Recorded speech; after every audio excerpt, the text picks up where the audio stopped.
Good afternoon and welcome to all of you who are in presence here and who are following this event in live streaming on the Sony CSL YouTube page. Sony Computer Science Laboratories, of which headquarters are in Tokyo, opens and presents today a new research center in Italy, the Sony CSL Rome. The Rome branch is Sony CSL's fourth location of research after Tokyo, Paris, and Kyoto, and will be focused to the research fields of information, sustainability, and to the intersection between artificial intelligence and art. So the specific research approach of Sony CSL combining science, technological innovation, art, and the public good. The topics of research, as we listen to further on during the presentation, range from music to language, from the future of cities of sustainable agriculture, and from creative processes to humanity's great challenges. Sony CSL Rome is located in this historic and prestigious building, Enrico Fermi Study and Research Center, dedicated to the greatest scientists of our recent history, and represent a unique public-private effort of which, in the next speeches, we will understand the birth.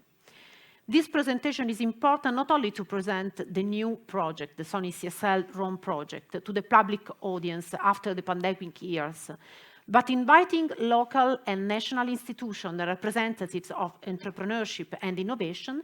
This is also an opportunity, an important opportunity, to explain and underline the potential synergies with the surrounding ecosystem. I remember everyone that this event is in live streaming on the Sony CSL YouTube channel, where in the next few days you will find the entire live stream and also the clips of individual speeches. If you wish, you can comment on the contents of this event, enriching the debate on the Sony CSL social property that are Sony CSL Paris and Rome on Twitter, Sony CSL Paris and Rome on LinkedIn. We will start with a series of speeches in which Sony will explain the new project of Sony CSL in Rome. Then we will hear about the Italian institution on the territory that have welcomed this new project. And after, at the end, that we will move on the dialogue session in which the study and research topics on the Sony CSL Rome will develop from expert researchers and professionists. Thank you for your attention, and let's start. Remotely connect from Japan, it's my pleasure to introduce you the first guest of this afternoon, Hiroaki Kitano, President and CEO of Sony CSL and CTO Sony Corp. Hello, good afternoon. Good afternoon, Kitano-san. Yes, can you hear me? Yes, we can hear you. Good. Well, thank you very much, for this wonderful opening ceremony. And we're very grateful, and we are very pleased to announce the opening of the Sony CSL Rome operation. And Sony CSL has been carrying the research for the humanity and for this planet. And that's the utmost importance. And as a scientist, as a technologist, it is extremely important for us to put our contribution to our civilization and this planet forward. And I think this is very important, and we made a specific strategic choice of the topic of the research, at the same time, where we're going to carry out the research. Tokyo and Paris are both metropolitan, cosmopolitan cities, and that this is where we started. And recently, we added the Kyoto operation, which is a cultural center of all the very historic city, as you know, in Japan. And now we made a similar decisions to have our operation in Rome. And people might ask, why are you not going to the Silicon Valley? We decided to deep dive into our culture. And I think it's very important. And Sony being the company, pushing our civilization through the entertainment backed by the technology, I think this is very important and a very obvious choice for us. At the same time, Rome represents the issue of the urban lifestyle and the cities and agriculture and the food and the other things, which I think is very important, for our daily life and then how we shape the future. And then also, I'm very happy that this operation going jointly with the Enrico Fermi Research Institute. I was actually trained as the particle physicist, and Enrico Fermi is obviously the star. Enrico Fermi has been my hero, and he has done marvelous genius. Had outstanding research in both theory and experiment. If you remember, obviously, audience today is very knowledgeable about what Enrico Fermi accomplished. Fermi-Dirac statistics and beta decay theory. And those are the outstanding research and theoretical side of the particle physics. At the same time, he has carried out a significant research in creating artificial radioisotopes and the identifications and discovery of the slow-moving thermal neutrons. It's very rare for the for expert, even best expert, to be able to accomplish such outstanding research in both theory and experiment. Sony CSL role as a CSL as a whole would like to carry on the inherit the tradition of Enrico Fermi to be good at both theory and experiment. Theoretical side, we would like to come up with the new concept and theoretical work, that can be groundbreaking. At the same time, we like to go on for experiment that is not just experimental lab, but also we like to implement our research result into the real life. We like to change the world and impact the society. So we like to, carry the legacy of Enrico Fermi in our context. And in that sense, we are very grateful that we are situated in Enrico Fermi Institute. Now, let me talk about a little bit of CSL. Our guiding principle is act beyond borders. The borders are something that we created by ourselves. It's artifact of the human, culture. We consider, this is the physics, this is chemistry, this is research, or this is business. Those are all the borders we created. But the problem we are facing, all the global climate issues and all the issues that we are facing, I don't really go into specific items, but you can imagine, many issues we are facing. And it cannot be solved by a single research discipline or the distinction whether this is the research or the business, or cannot be solved by the single countries. I think we all have to work together. We have to put together all the ideas in a different discipline and to solve the problem. Also, we want to explore the potential of the mankind, and that requires a synergy between multiple disciplines. At the same time, Sony CSL is a very small institution, and we have only 30 researchers plus. And I think even if we increase the numbers, I think probably up to 40 or 50. We have no intention to increase the size of 200, 300 or 1,000. We want to be small. We want to be agile and nimble. And then you might question how we, achieve our goal of changing the world in a better place. I think that is the, we will leverage the power of the influence. If you have a great idea and prove that works, and they get the theoretical and very pioneering work in reality, we'll start having a people and friends that we want to work together. That's why we want to augment the circle of influence, and that we're going to project throughout the world. That's why we should be able to, work together to change the world. Sony CSL designed to be creating the first step of the change. And that way, we like to contribute to the world. At the same time, organizational structure of Sony CSL designed, now it's shifting dramatically how we organize our research lab, is not really going to the central, but we're going to be more dispersive. We want to disperse in a geographical, and we disperse in terms of discipline. We want to disperse into that, in a way that how we're going to work together with different organizations, different companies, and different government institutions, so that we can actually penetrate, and we're going to, work with the, multiple stakeholders who are interested in changing the world to make a world in a better place.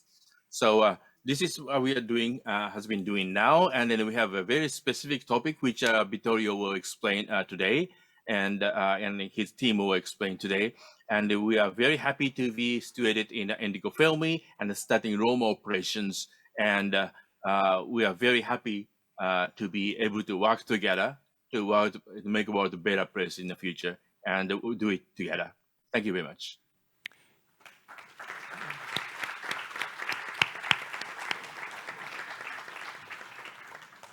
Thank you, Kitano-san, for your contribution. And the next guest from Sony we will listen to will be Hideyuki Furumi, President of Sony Europe.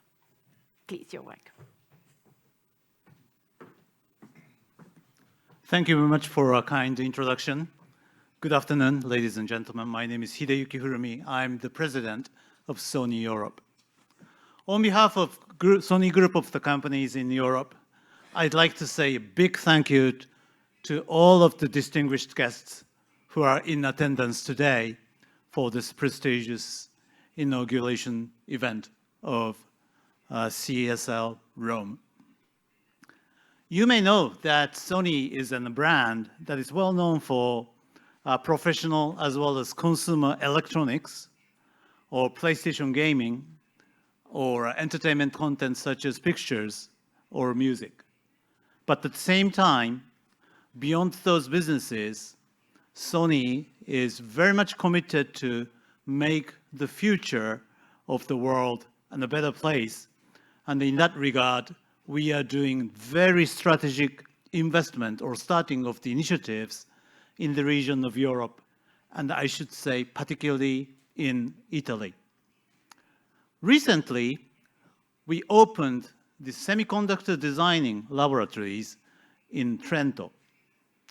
Also here in Europe, here in Rome, we are doing so-called proof of concept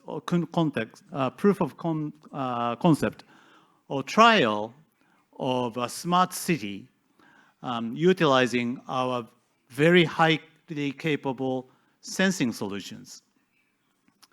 And today, it's my pleasure to support the opening of the second CSL laboratories in overseas. In fact, the only second place next to in Paris is here in Rome.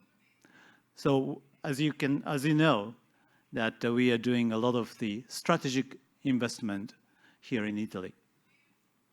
Now, in order to make all of these initiatives a success, I do believe that there are vital factors, a couple of vital factors. One is the availability of talent and resources, because in the field of development and research it is really down to richness of the talent that is a critical factor.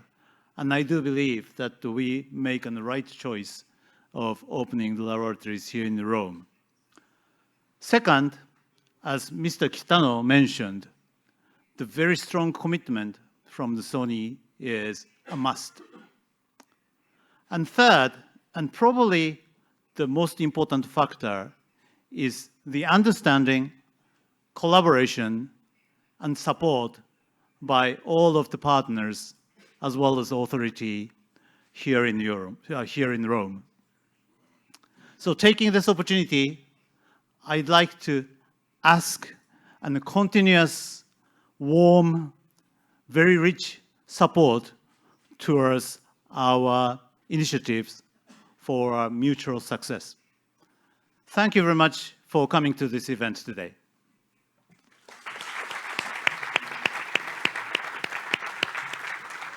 Thank you to you, Furumi-san. And now I leave the floor to the one who created this project, the director of Sony Scientific Laboratories in Paris and now also in Rome, Vittorio Loreto, director Sony CSL Paris and Rome. And to complete the introduction, I have to say that Vittorio is also full professor of physics of complex systems at Sapienza University of Rome and faculty and complexity science sub in Vienna. Please.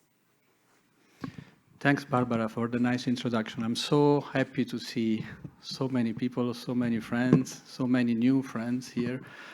It's a big emotion, so let me take a few seconds just to recover.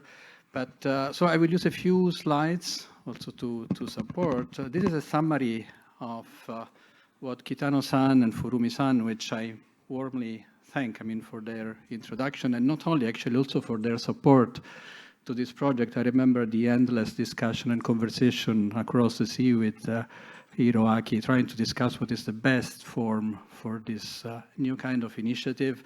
And of course, I mean, this would not be possible without the full support of Sony Europe, and I thank, I mean, warmly Furumi-san for, because of course this is a complex operation even within a big corporation like this. So this is a reminder of the history of CSL, Sony Computer Science Lab. So it started long ago, I mean, 34 years ago in Tokyo. I would say with a bright idea. The bright idea was, let's create a unit with researchers free to explore with their creativity and their curiosity, whatever subject. So with almost, I would say, no connection to the needs of the corporation. You would say, okay, this could be crazy, but actually worked, because CSL is still standing after 34 years. In '96, they opened the lab in Paris. And actually last year, we celebrated the 25th anniversary of the lab in Paris with a big open house during the Maker Fair in Rome. Actually, I should thank Lorenzo Tagliavanti and Massimiliano Colella for making this possible. It was a very big Hermes test. It was a very big initiative. After this, actually, very recently and very bravely, I would say, during the pandemic, they opened in Kyoto a new small lab, which is booming. And we are crazy enough also to discuss about the opening of this new lab during the pandemic. Actually, it took more or less 3 years of interactions, but the big part was during the pandemic. So we opened officially in October, but you know, the restrictions of COVID didn't allow to have a proper introduction. So here we are today.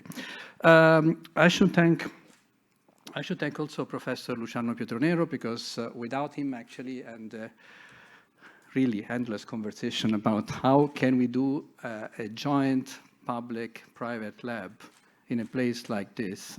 And this was at the end possible. Here we are. And for me, this place has a special meaning, I guess, for all the physicists and scientists in general. So I have fond memories of reading about Fermi and his research. So let me just give you a few details about what we are and what we're going to do. And let me start with something artistic. So these two pictures are the two artworks of an artist who is with us today, Fernando Cobello. Please raise your hand, Fernando. Here you are, okay? So it's not only this, actually. So we discussed with him for a few months, and we wanted to decorate our offices upstairs. The first floor, if you stay a little bit longer, you can admire all of this, also because you cannot appreciate the sides from these images. There are 12 panels like this, inspired to what we are as CSL, and also the kind of research we do here. And I guess, I mean, no boundaries, and the wonderments while working together, I guess, should be not only for CSL, but for everyone, every researcher, every curious people. So thanks again, Fernando, for this. So CSL Rome, I mean, the big idea we had in mind was to do something with an impact. You heard from Kitano-san, from Furumi-san, so what does it mean to have an impact? So of course we thought about big challenges, and nicely simplified by this UN Sustainable Development Goals. And somehow the ambition is to be the center for diffusing new ideas, new solutions, and also new scenarios, okay? But of course validated scenarios, which means tested on the ground, okay, with the actual stakeholders, with the actual policymakers. That's why we invited a lot of actors of the local territory. And of course, also the ambition is try to contribute just a little bit to the policies and their implementation. Of course, whenever we face tough challenges, we are moving in this space. You don't know, but we are moving in this space. So at the boundary between what is actual, so François Jacob would say what is actual and what is possible. So actual is what you know already, or you pretend to know. Okay, so what you experience already. The possible is a set of all things which you can possibly experience in the near future or in the far future. But of course, this is an uncharted territory for us, right? Because you can guess a few things you can possibly do tomorrow, okay? But I guess if I show you this, I guess you couldn't predict this. This was during the lockdown in Paris, 18th of March, 2020, okay? Raise your hand, I mean, if you predicted that this was likely, okay? So of course this was possible, right? Because we were there, okay? We know very well that we were there, right?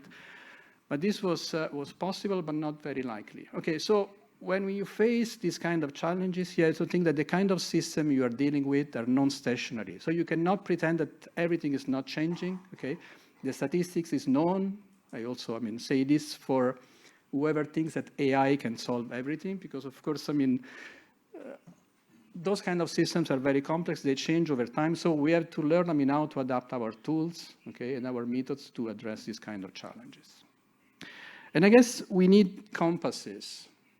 So we need new tools. And I guess so we call them what-if machines, because are not actually machines, could be algorithms, could be procedures, could be a theorem, could be modeling schemes. But actually what we need is to know, what is the most likely evolution of a system under a specific set of actions.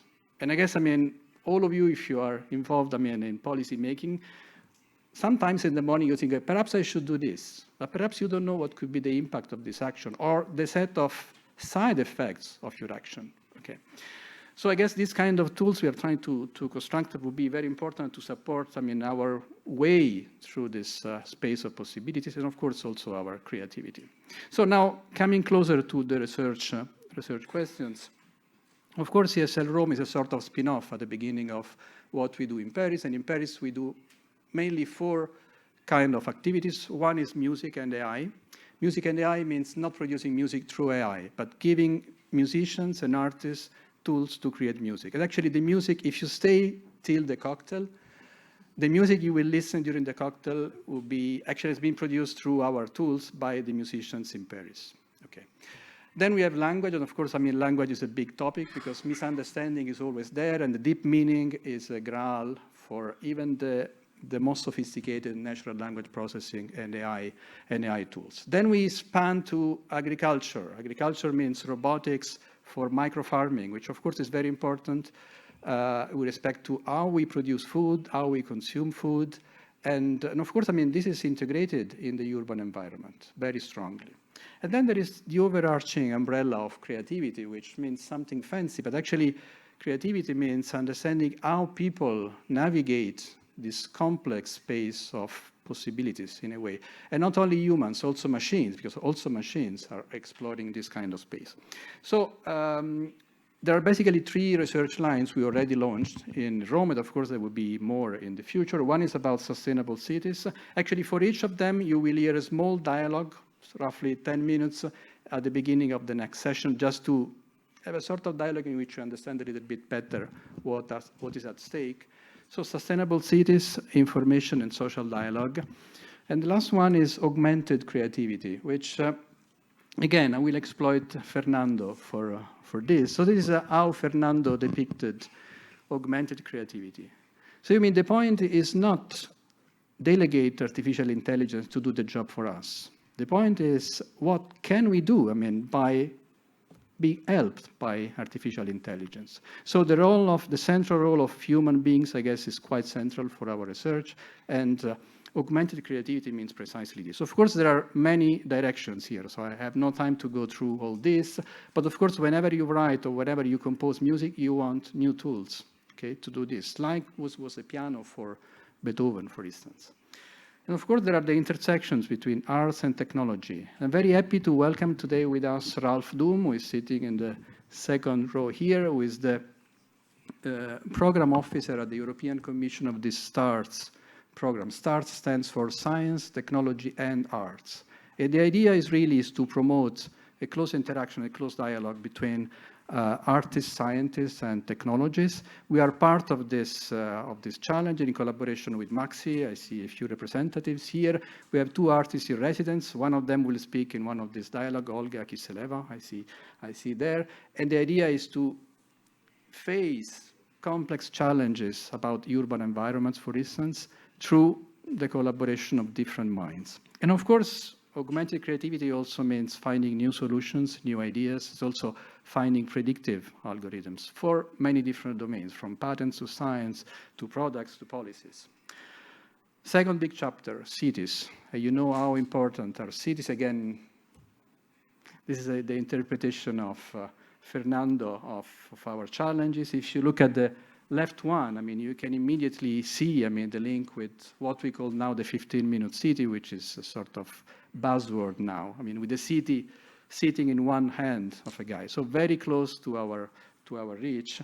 And of course, there, I mean, I have no time to go through this, but we have several branches of activities. I mean, from the micro scale, looking at the actual mobility of people, and of course, the accessibility not only of places, but also opportunities for many different reasons.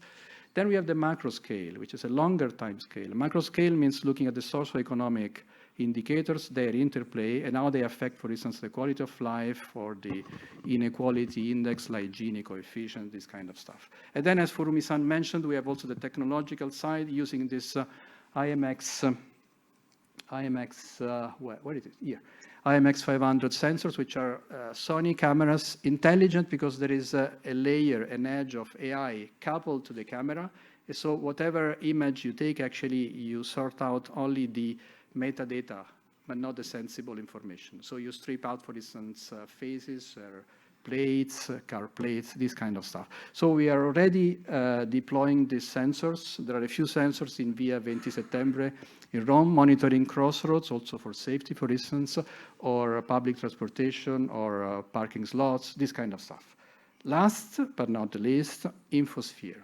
And again, Fernando had it right. I mean, in imagining, I mean, how the Infosphere is the complex ecosystem of how we produce information, how we exploit information as users, and ultimately how we change our opinions and, of course, take decisions based on this. And we know there are a lot of pathologies connected to this. So there are on the headlines every day. So misinformation, fake news, filter bubbles, hate speech, so you name it. Okay.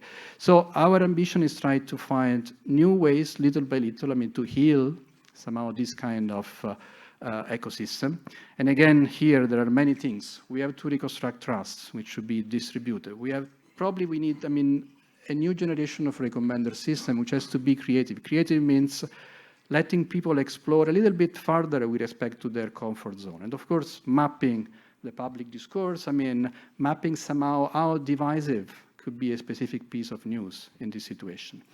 So we also created, sorry, I mean, it's not the actual actor, not all the actors are here, but we created this in collaboration with Centro Fermi, this Lab for News.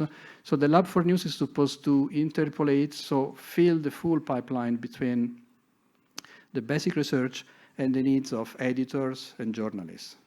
And of course, I mean, language is an important element here. So our language team in Paris is helping in that direction because one, as I said before, I mean, meaning is one of the most important elements, the most precious element in what we read. And of course, for understanding, it's very important to get it right. So I would say I stop here. I mean, but before closing, I guess the real challenge starts now, today or perhaps tomorrow morning. Okay, today we can relax. Tomorrow morning, because of course, starting from tomorrow, we have to make it right. Okay, make it right means not being alone. We cannot do this alone. So already the collaboration with Centro Fermi, public-private, is very important. So Sony is opening also the intellectual property rights and sharing with all the relevant stakeholders. But we invite all of you, I mean, to participate to this, because I guess we need all the pipeline in place, I mean, to take these challenges and bring them to the, hopefully, a very positive outcome. Thanks a lot.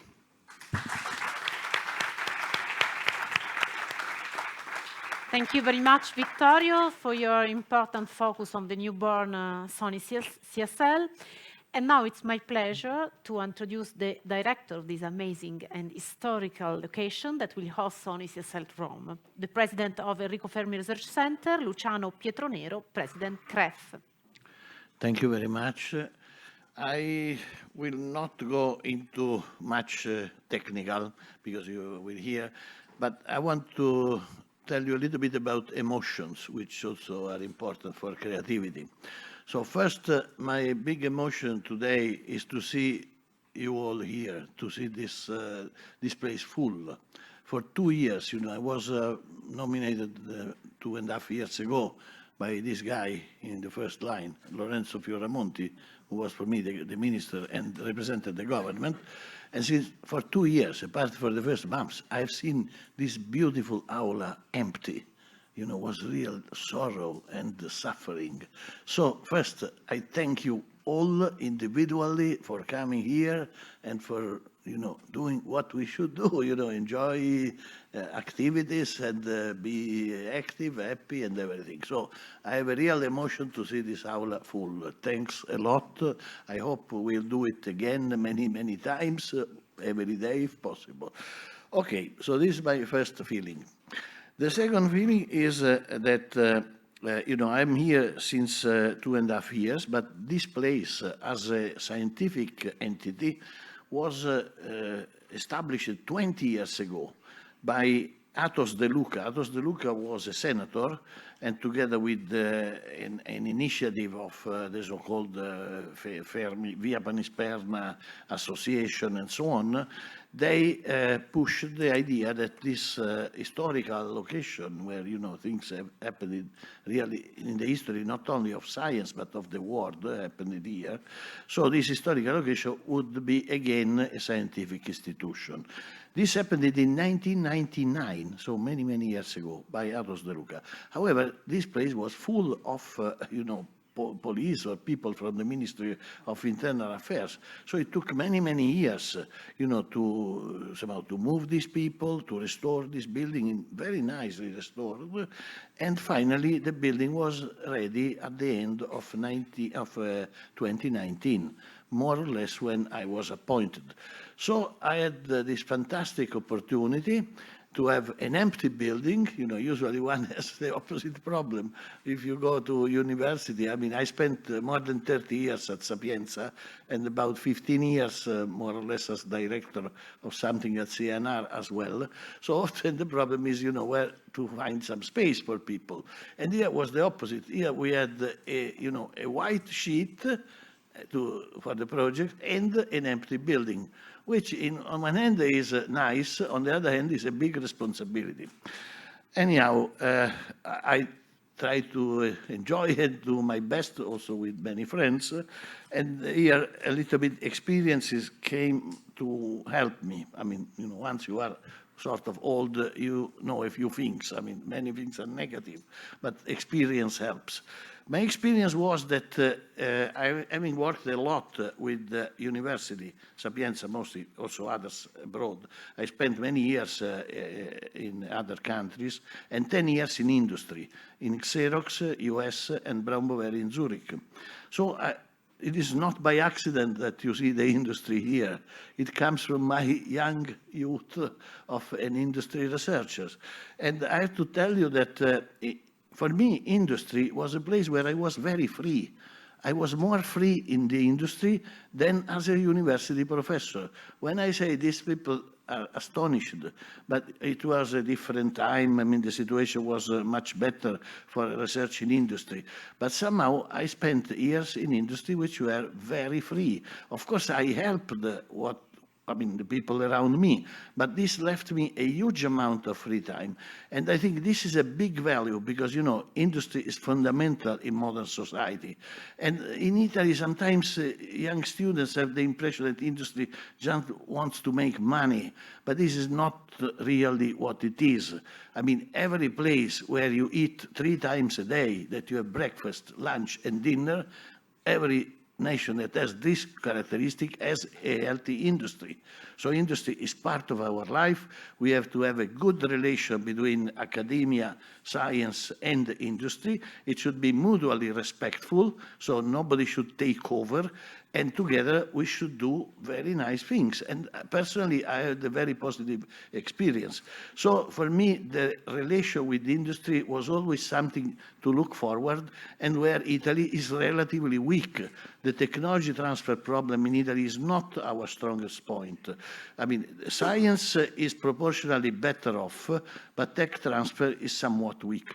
So this idea to deal with a modern, active, beautiful industry like Sony is for me a special pleasure of this relation, which I like to introduce, to stimulate, to have industry. We had here also other meetings with smaller industries. So we made a meeting with Scienza e Impresa Digitale, Science and Digital Companies. So we're small, I mean, companies up to 1,000 people, relatively local. We try to develop specific research projects.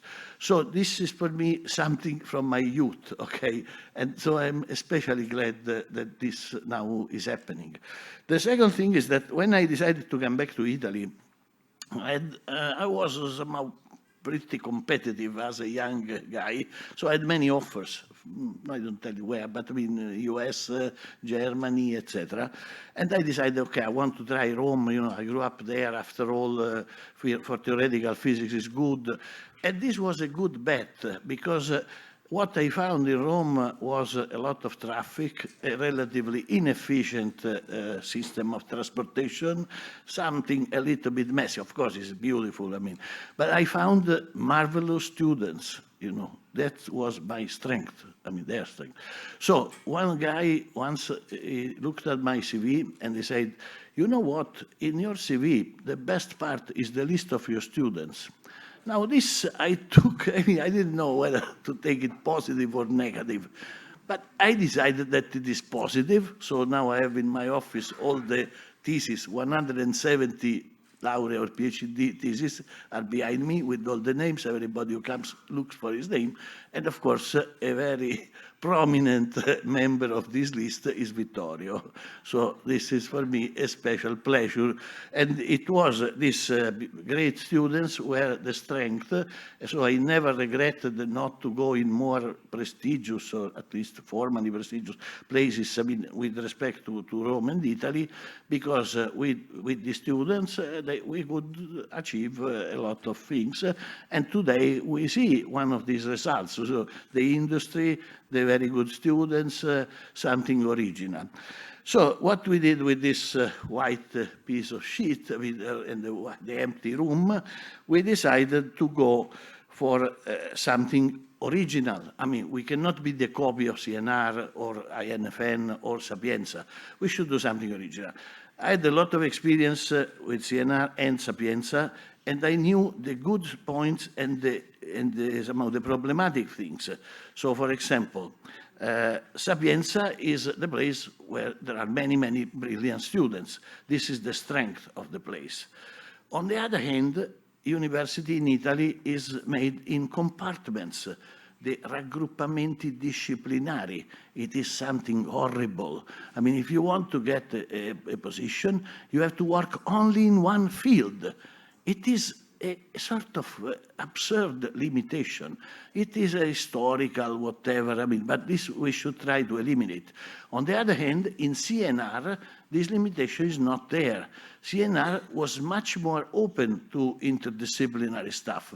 So in 2004, I was able to establish the Institute of Complex System of CNR, which today is directed by Claudio Conti very well, and is one of the standard institutions. This could not have been possible at the university because of these separate things. So I knew a little bit the weak points and strong points. Weak point in CNR, and here I'm glad to see the president of CNR, weak point of CNR is the lack of students.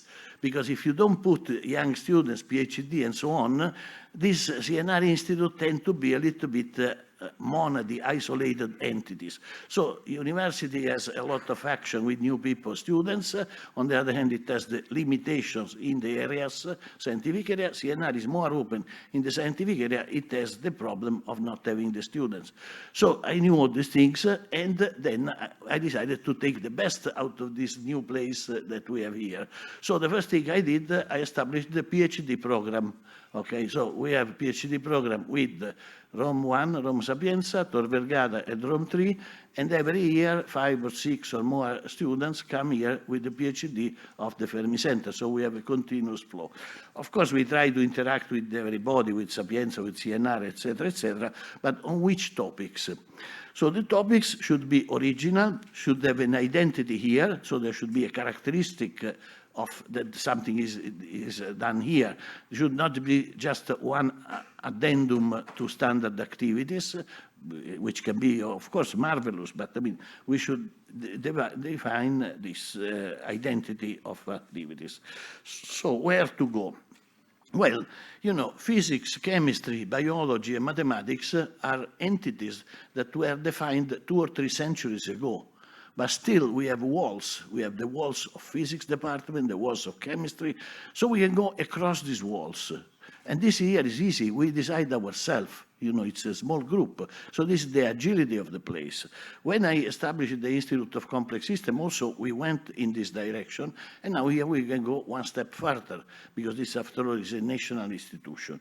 So the idea was to go into those problems that are not perfectly represented by the standard disciplines. Which are these problems? These are the most interesting problems of science and society today. For example, take artificial intelligence. I mean, everybody talks about what is it? Is mathematics, physics, chemistry, or medicine, for example. So it's a little bit of everything. So we should have an identity, and we can find our soul into this sort of transverse new problems of present society. We also want to go close to society. So we, as much as possible, we want that our stuff is immediately usable, hopefully, as you see with the Sony collaboration, this is quite visible. And this we are pushing also in another direction. So together with our collaborators, we have developed a new method to analyze economics, which is called economic fitness and complexity. And this method is also part of the collaboration with Sony, but it has been strongly supported by the World Bank of Washington. So we will have a similar meeting, hopefully in a couple of months, with the World Bank of Washington, which will establish a think tank here in the Fermi Center in collaboration. So these are the things I'm really proud and thank everybody who has participated. And I think they give an identity to the place for problems which are interesting, important, and moreover fun. We want to enjoy and be happy with the beautiful questions. So in the end, what else can I say? Well, also the European Commission has adopted our methodology, and I don't know whether we can do something together, but certainly this is something we will push a lot. So I hope this is the first meeting of this type of collaboration, either with the company or with other institutions like the World Bank or the European Commission, and I hope to see you again here, and thanks again for coming here today. Thank you.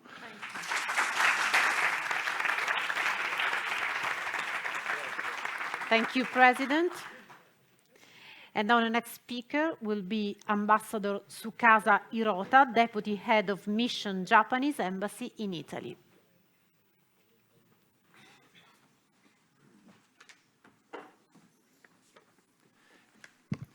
Thank you very much, everyone. And I'm so much excited to be here, and it is a very great honor. And hearing all of the very interesting introductions, I have a lot of the things to talk with you, but I think that I believe it's better to make my remarks a little bit shorter, and I try to read it and using in Italian languages. So, gentili ospiti, signore and signori.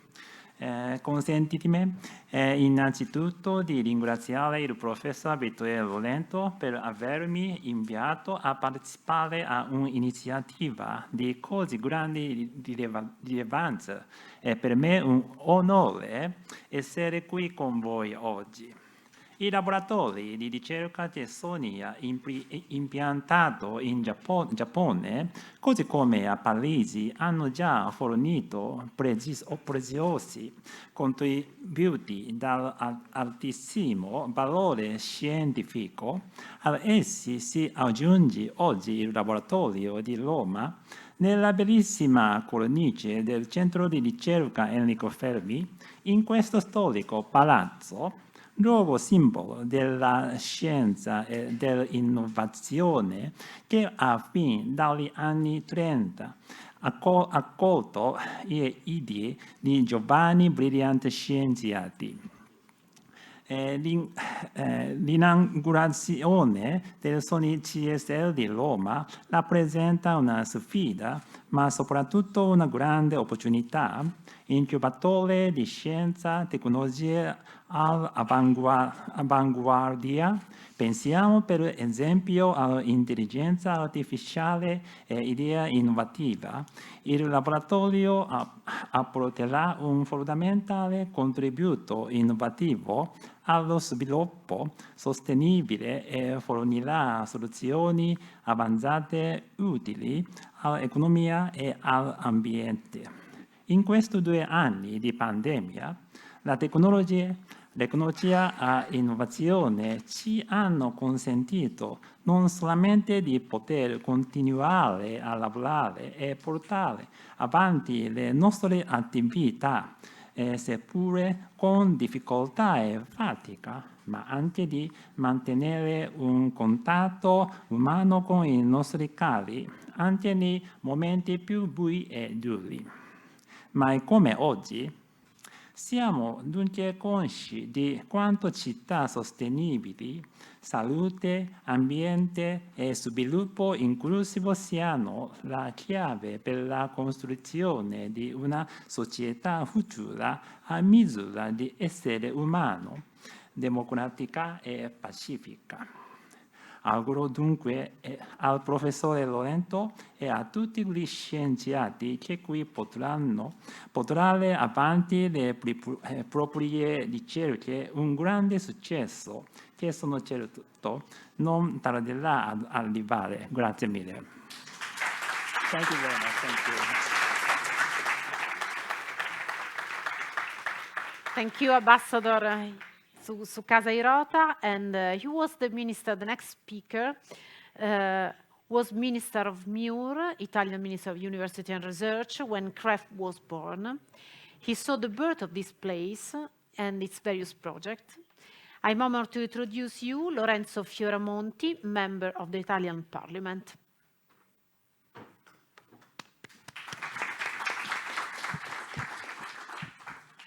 Good afternoon, everyone. I'll speak in English. I think, just as a courtesy towards our foreign guests. And I'd like to congratulate Vittorio, the CSL team in Rome, Luciano Pietronero, the whole staff at CREF. I think this is a great achievement. And it goes very well in the direction that I was hoping CREF would take when we started.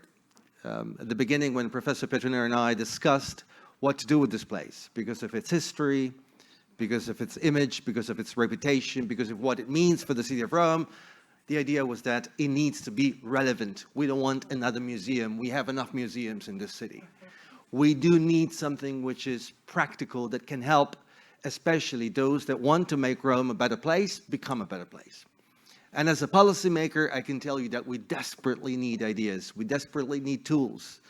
I sat for 2 years in cabinet. And you may not be surprised to know that a lot of our leaders in the world often take initiatives and policies based on their intuition. In a complex world faced with issues like climate change, we see the effects of droughts right now in Italy, issues around security, migration, inequalities, you name it. This is a complex world that we are trying to deal with tools that my kids would find naive. And even sitting in cabinet, I realized that often policy leaders simply decide to deal with these challenges by following their own instinct. And we do need tools, we do need methods, we do need data.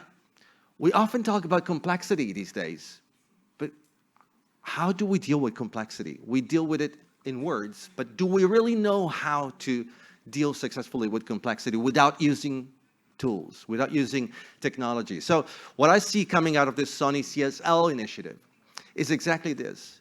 It's equipping society, equipping academia, equipping scientists, but also policymakers, with whether it's the mayor of Rome, whether it's a local leader, whether it's a local representative, or the national government or international institutions, with tools that can enable us to make a difference. Building a sustainable city is not easy. You can tell. I mean, my friends from Rome's administration will probably, we see this every day. creating even a successful, sustainable company is very hard. I'm sure that our friends at Sony probably struggle with that every single day.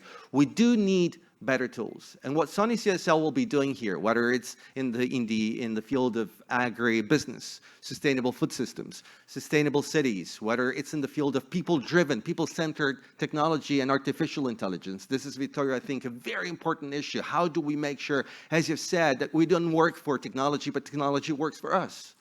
Well, all these things happen in projects like this.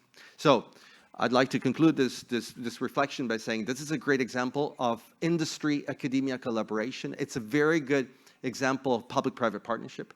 It's a good example of creativity and transdisciplinarity. This is a bunch of physicists talking about arts, talking about society. I'm really very happy to hear this. 20 years ago, a physicist talking about sociology and talking about society would have been seen as someone committing a crime. I mean, you're a physicist, you only talk about physics. You don't care about what happens to society. I mean, we also think about what happened to Enrico Fermi's personal life, you know, having to take decisions that had such a big impact on people's lives, and having probably not had all the tools and the instruments to understand what are the implications of your knowledge and your research. Nowadays, we need more people like you. Physicists that are interested in societal issues, sociologists that are interested in technologies, and companies that want to make a difference and want to work hand in glove with academic institutions to make a difference. And those like us, the public administrators, have to learn how to use these methods. We cannot afford to have governments that are not equipped with all the tools indispensable to make sure that the next pandemic is going to be dealt with successfully or even prevented, that climate change becomes a serious issue for everyone, not only after the drought happens, but before, to make sure it doesn't happen, it doesn't impact our lives. Thank you. Thank you.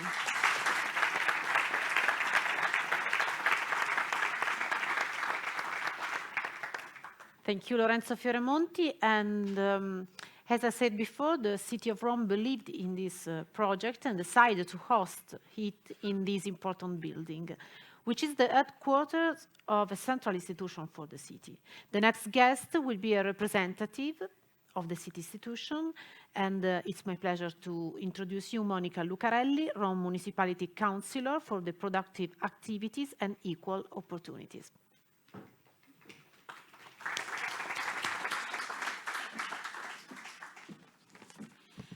Good afternoon, ladies and gentlemen, and it's a very great pleasure to be here, and I bring you the greetings of our mayor, Roberto Gualtieri.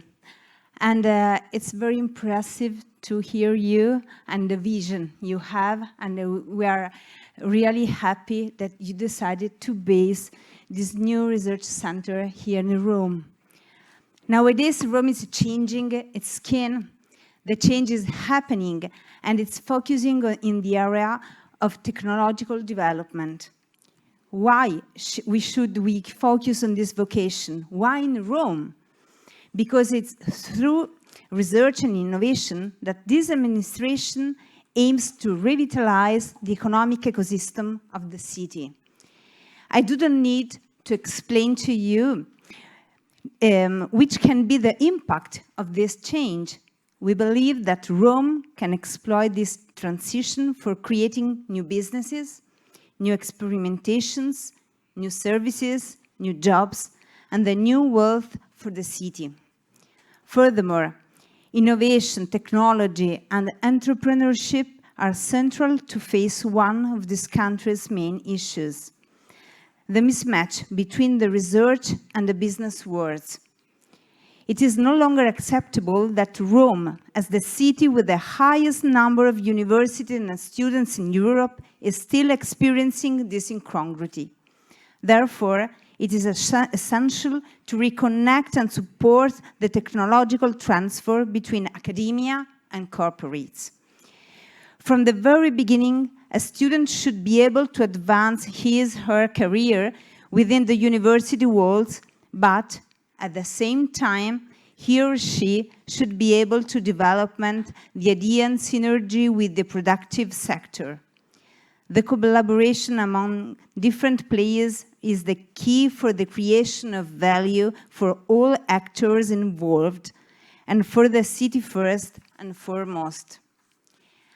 I also have the honor of holding the Equal Opportunity delegation, and this venue is perfect to emphasize how crucial it is to include women in this process. Therefore, Rome imagines relaunching itself by supporting projects such as Sony CSL. On our side, we are proud to support and host in the universities of our city fundamental projects such as Rome Tech, recently signed by Lazio region, main universities, several corporates, and innovative small and medium enterprises. This innovative development through the House of, we are directly launching this innovative development through the House of Emerging Technologies. And there will be also new spaces to come, all places where we can connect the academic and the research world with companies, such as innovation hubs focusing on sustainability items and smart cities. And it is precisely from this point that I want to launch a proposal. All these places must be interconnected. We need to start contamination actions, such as augmented creativity mentioned by Vittorio. We need to start, we imagine Rome as a city where research and innovation are central, widespread, and interconnected. In few words, the city model that we envision is a place where sustainable development is created thanks to a harmonized relationship with the administration, research, and corporates, with important collaboration between public and private. We can't wait to face with you and strongly collaborate. Thank you all.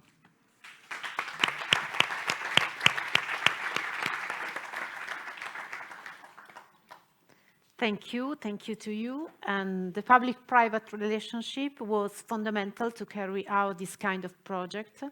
So we will listen to the contribution of an important player for our ecosystem to carry out other similar projects in the next future. And in fact, as Vittorio has already said, this project was presented at the last Maker Fair in Rome in October 2021. It's my pleasure to introduce you Lorenzo Tagliavanti, President Chamber of Commerce of Rome.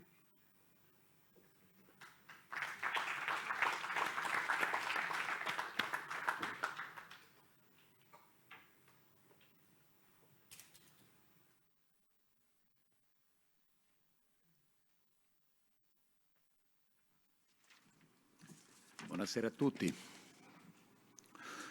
Per prima cosa un ringraziamento agli amici della Sony per l'invito, per questa bella iniziativa. Oggi nasce una cosa nuova a Roma e la prima cosa che noi dobbiamo fare è fare gli auguri a questa iniziativa.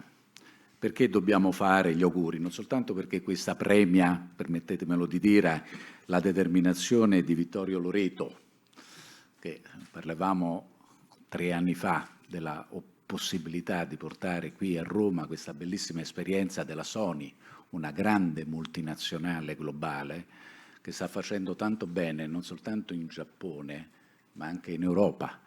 Quindi noi guardavamo con una certa invidia gli amici francesi che avevano l'opportunità di avere un'azienda che in modo così disinteressato e in modo così efficace operava all'interno della loro città, e quindi noi dicevamo chissà, forse riusciremo a creare le condizioni per portarla a Roma. Oggi questo è stato reso possibile, quindi è una buona giornata oggi.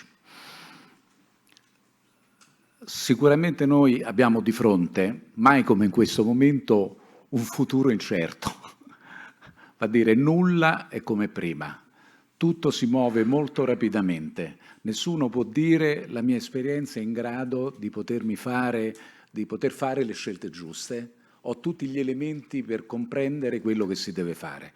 Lo stesso ruolo delle città sta cambiando, non sono più quelle che erano in passato, ma oggi possono essere anche una cosa molto diversa e possono dare un contributo, diciamo, allo sviluppo dell'umanità completamente nuove. La stessa cosa accade per l'economia, la stessa cosa accade per il modo con cui gli uomini si relazionano. In questo momento la politica non può dire sappiamo tutto e sappiamo quali sono le cose che abbiamo da fare, ma la stessa cosa lo possiamo dire per l'industria, la stessa cosa lo possiamo dire anche per il mondo della ricerca. Nessuno da solo è in grado di costruire il futuro. Per certi versi non siamo neanche in grado di attenuare i pericoli del presente. Quindi siamo tutti condannati ad una cosa, a essere più curiosi, a collaborare, andare oltre i nostri confini e andare oltre le nostre certezze. Ovviamente questo chiunque nel mondo lo deve fare, ma le città hanno una responsabilità maggiore, soprattutto le città che hanno una storia, e Roma ha una grande storia. Io voglio ricordare che la nostra è una città che ha 2700 anni ed è morta e risorta tante volte.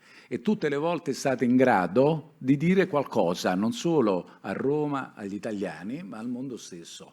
Quindi chiunque ha una visione globale che cerca di migliorare non solo il nostro presente, ma di immaginare il nostro futuro, qui a Roma è di casa, è un romano, è uno dei nostri, deve lavorare con noi. Allora, per questo, secondo me, da oggi gli amici della Sony sono romani anche loro, nel senso se stanno qui nella nostra città, saranno uno degli elementi di sviluppo della nostra città. Guardate, Roma ha tanti difetti, però permettetemi di dire uno dei grandi pregi di Roma. Roma è accogliente, abbiamo sempre accolto tutti. Diciamo, siamo sempre stati una delle città più accoglienti al mondo. Poi magari a chi abbiamo accolto non gli abbiamo dato sempre i servizi, le aspettative, eccetera. Però sul terreno dell'accoglienza è importante. Questo deve avvenire per le persone, ma deve avvenire anche per quelli che credono a Roma. Il fatto che la Sony abbia scelto Roma è una buona notizia per Roma, perché io spero che questa coraggiosa scelta sia anche una scelta che magari anche altre aziende possano scegliere su Roma. Ovviamente non possiamo solo sperare questo, lo dobbiamo costruire.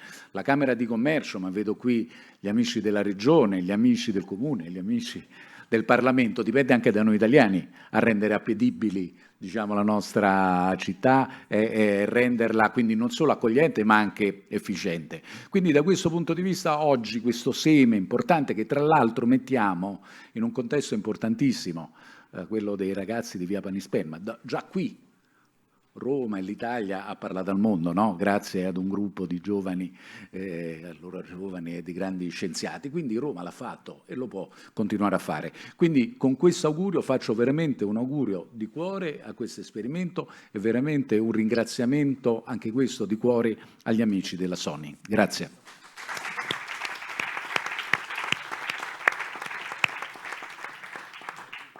Thank you, Mr. Tagliavanti. And the next guest deals with the European Stars project, and he will explain the future links with the Sony CLS ROM.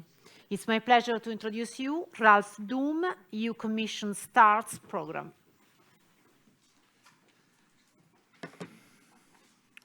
Thank you very much for the introduction. I guess we have a very long history with Luciano Pietronero, il presidente dell'Istituto Enrico Fermi, and with Vittorio Loreto, whom we learned, or as I knew already, is one of the most prominent PhD students of Luciano. We have this history in interdisciplinary research, which used to be in Europe a very complicated thing to do. As Luciano correctly pointed out, we have to deal with the kingdoms of university departments to bring them together. But I guess we managed, and we managed to bring physics into economics. We managed to bring physics into sustainable development. So we managed to bring this interdisciplinary thinking into European research, but also into national research funding programs. As Luciano also correctly pointed out, it has always been very important also for science to be driven by industry. If you think of thermodynamics, which I always consider as one of the most beautiful series in physics, it was driven by a very concrete idea, namely how can you make steam engines efficient? And now we have this problem of sustainability, which is one of the biggest problems we face. And here, as we have heard last year, complexity plays a role, and complexity, Giorgio Parisi got the Nobel Prize, a physicist who has been working all his life on very fundamental and abstract ideas on complexity, but people start to understand how there is this link between sustainability and complexity. Now, what we did in the Commission, we went one step further. If there is these kingdoms of disciplines in science, I think there is the religions of art versus science that we have in Europe. People working in art think about art as a separate space, and people working in science think about science as a separate space, almost in a religious way. So it's very difficult to bring these two very different ways of thinking together. And we tried exactly to do that with was already introduced with the STARTS program, which is essentially a program which brings together the arts and engineers, mainly in digital, in order to achieve something which we call art-driven innovation. So to create a feedback loop between science thinking, technology thinking, and art thinking. That is, I think, a very important aspect for the digital age.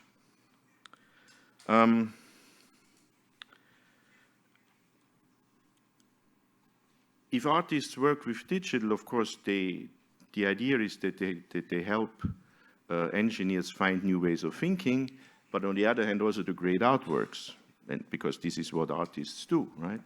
And but then, if you create these artworks, and we have, for example, artworks that were created in the last STARTS programs that will be exhibited in autumn here at the Maxi Museum in Rome, these artworks also then should be used as a way to reflect on how digital changes via these artworks. So this is really this feedback loop that we try to manage via the STARTS program. Now, I'm not sure I'm supposed to talk about Florence in Rome, but if you go back to Renaissance, it was a very interesting mixture of different ingredients we had there. We had on the one hand artists, scientists, business people. We have also, and this we all know is very important, financiers like the Medicis. And this mixture of these different things brought together, these different ingredients, brought about what I would call is a very important aspect of Italy, and still is, the Renaissance movement.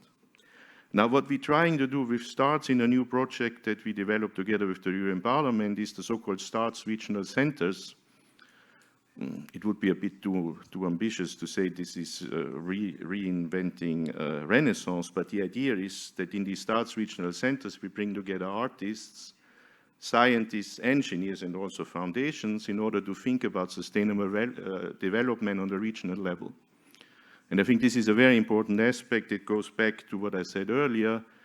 Science is driven by challenges, and these challenges we face today is sustainability. And so have this Renaissance thinking, this bringing together, this nurturing between different ways of thinking on a regional level, I think is very important. And this is why we have these STARTS regional centers that we will fund in the next couple of years, and where we already started. Now, if I see Kitano-san, he mentioned that the reason why Sony CSL is here in Rome is in particular because Rome is culture-driven, and he wanted these links between European culture and engineering and sustainable development. This is what I think is something which distinguishes us from China and US, this idea that innovation should be culture and value-driven. And this is something we also put forward in now a new STARTS program that is STARTS International, where we try to bring this thinking outside Europe as an opposition to this idea of the dominant idea we have these days of innovation that is driven by the way Chinese and Americans do it. So I think it is always crucial to bring these different skills together, and I think centers like Sony CSL are perfectly placed to do so. We worked already with Sony CSL in Paris, but I think Sony CSL in Rome will be even more important because it really focuses on these UN sustainability goals that we think are very important to put forward. Let me make a last remark. The link that I see between STARTS and Bauhaus, because Bauhaus, the 20th century Bauhaus, has always been a guide for me in developing STARTS, and as you know, in the European Commission, the President, Ursula von der Leyen, has now launched a new European Bauhaus, which is the idea of bringing the arts and engineering together for sustainable development. And I think this is a very important aspect, and I think, again, here we see a lot of links between what Sony CSL is doing here in Rome and what we want to do in the Commission. The Bauhaus explored how new technologies change our lives. The industrial age changed our life beginning of the 20th century, and I think how the digital changes our lives in the beginning of the 21st century. So the new European Bauhaus is certainly digital driven, but the important ingredient will always be the arts. I think I stop here and just want to emphasize again how I see a lot of synergies between what you are doing here in Rome and what we are trying to do, on the one hand in STARTS, on the other hand with the new European Bauhaus in the European Union. Thank you very much.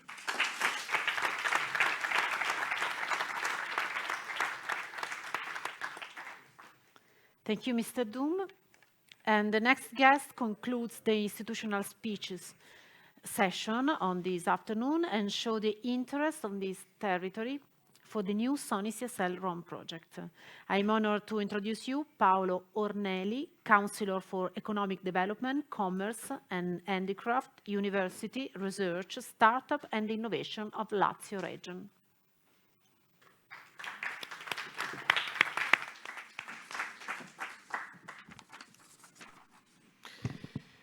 Buonasera a tutte e a tutti. Porto il saluto del Presidente della Regione Lazio, Nicola Zingaretti.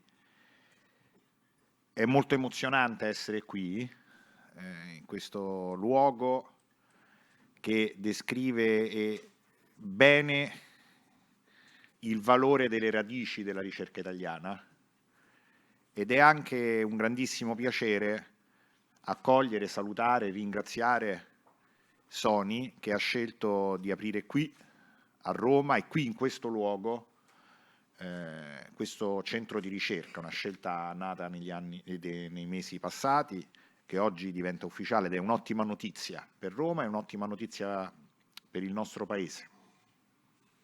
Una grande multinazionale globale come Sony riconosca l'Italia, riconosca questa città come un luogo straordinariamente ricco di talento, di talenti,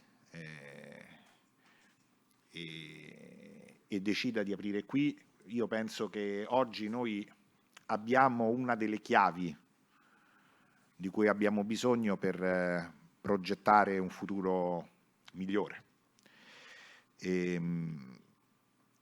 La Regione Lazio c'è. Noi abbiamo incontrato nei giorni scorsi Vittorio Loreto e siamo già al lavoro per tante ipotesi di rapporti di collaborazione.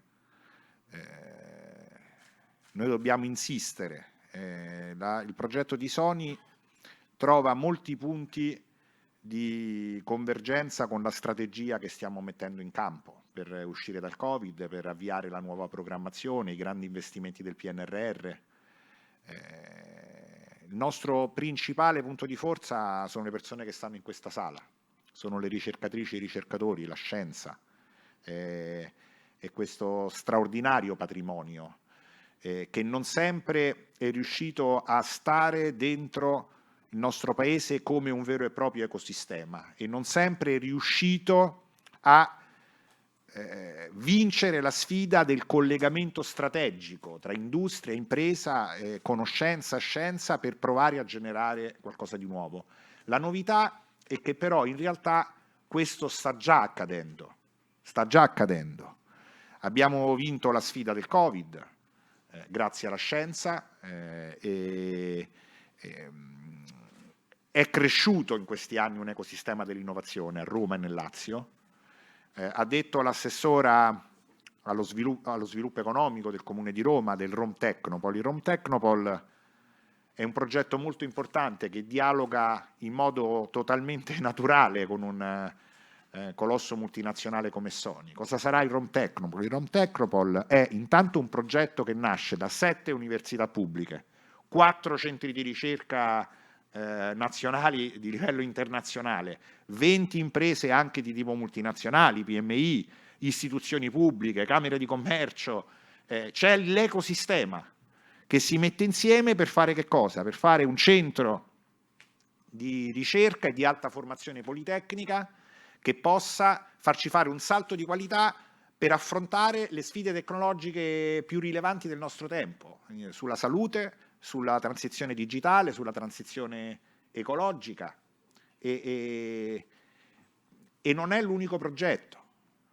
Come sanno le ricercatrici e i ricercatori in questa sala, noi abbiamo varato, unica regione in Italia, una misura strategica per rafforzare e pagare di più le ricercatrici e i ricercatori, perché il primo punto che noi dobbiamo garantire è non solo che non vadano via i cervelli, ma che noi possiamo attrarre nuovi cervelli, nuovi talenti, nuovi investitori come Sony, tanti altri che possano decidere di venire a investire, ad aprire centri di ricerca, imprese nella nostra città, ed è una misura strategica, non è una misura una tantum che si fa durante la pandemia, che ci accompagnerà nei prossimi 7 anni.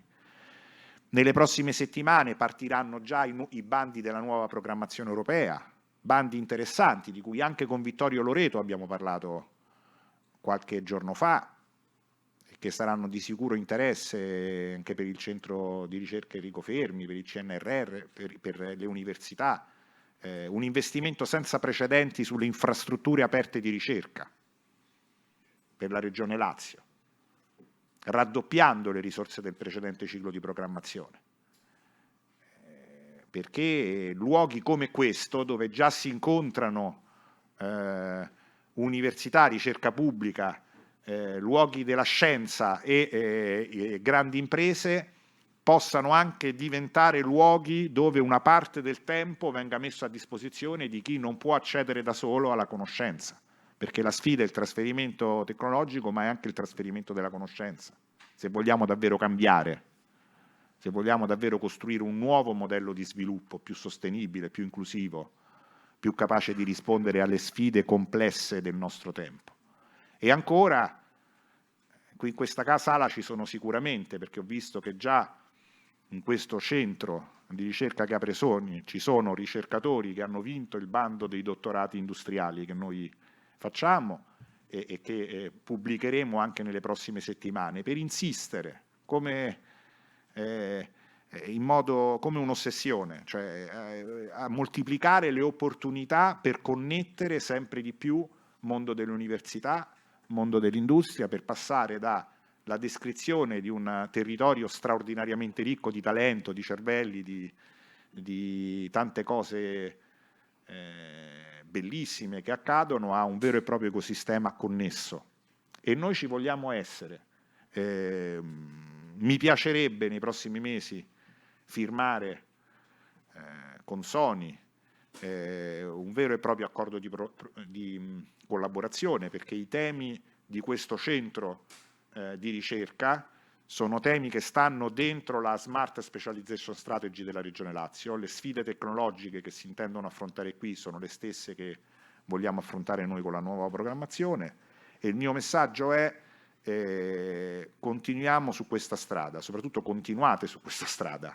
Noi dobbiamo fare solo il nostro dovere, programmare bene gli investimenti che insomma sono molto rilevanti in questa fase, accompagnare le riforme di cui questo Paese ha bisogno in modo assoluto per diventare sempre di più un Paese che riesca ad attrarre nuovi investimenti, ad attrarre talenti, ad attrarre opportunità, ma soprattutto dare valore e dare centralità alla scienza, alla conoscenza, al talento delle persone, delle donne e degli uomini, per partire da qui e costruire un futuro migliore per tutti e per tutti. Quindi davvero auguri e buon lavoro.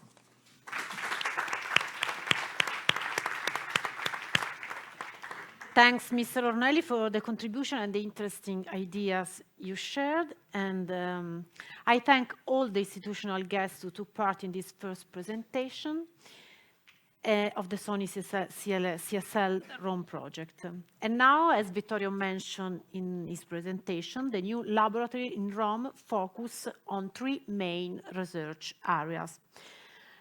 There are Infosphere, aiming to redesign. So I thank you, all of you speakers, yes, and then we changed the speakers at the table, at the presidential table. Thank you to you, Vittorio, and to Furumi-san, thank you to you, and to President Pietronero.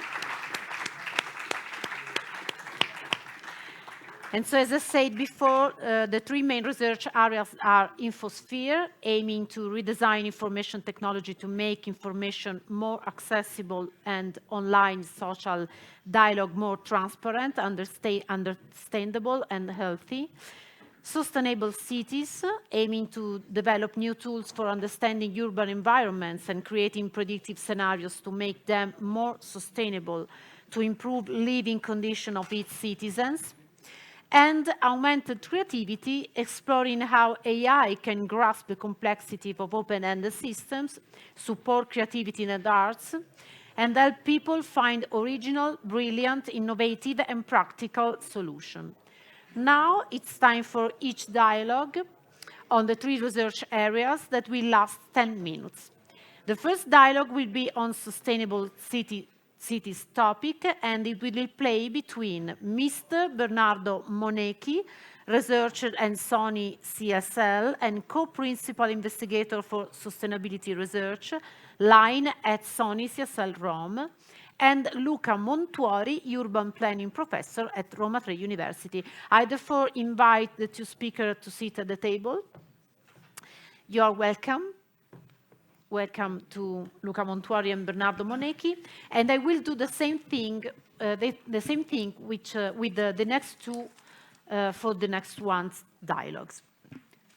So you can start your dialogue, and I leave you the stage, the virtual stage. Yeah, thank you very much for the introduction. So, well, it is really hard to add something up to this point concerning the topic of sustainable cities. It has already been stressed how they are important in modern nations. Cities are the place in which innovation occurs, are the place in which new technologies are born, in which new societal things happen and then spread to the other part of the nations.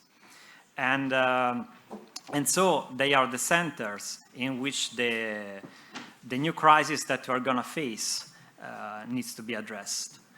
Cities, just like us, lives in a state of constant crisis. We've just experienced the COVID-19 crisis, after another crisis in 2008, and then a war crisis which will lead eventually to another economic crisis.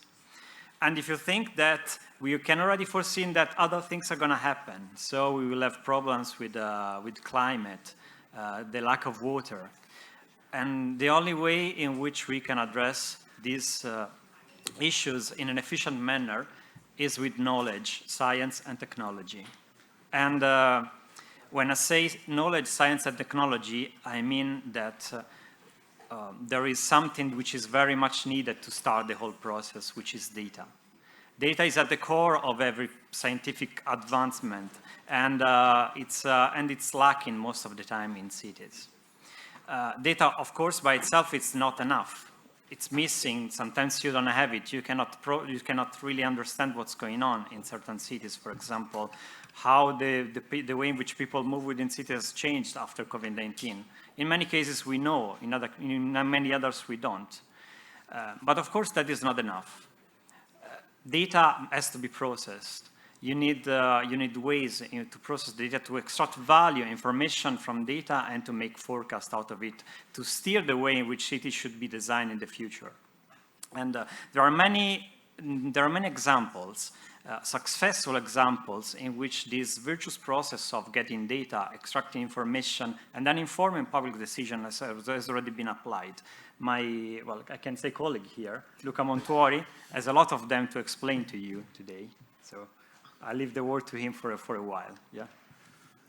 Thank you Bernardo, thank you for the invitation. It's really a pleasure for me to be here today. It's about 2 years ago I was here with Luciano Pietronero, some of his researchers, to discuss how the idea of a research center in the city of Rome could be very important, even to plan the city. And we discussed a lot with Vittorio Loreto and with Bernardo in the past, how we could deal making the data and the description of the city part of the planning of the city. Because, you know, cities go through crisis. They change very slowly. We used to discuss about resilient cities, so how they don't change, let's say, in crisis. But now with data, we have a lot of things and elements to deal with, to change cities and to plan cities in a different ways.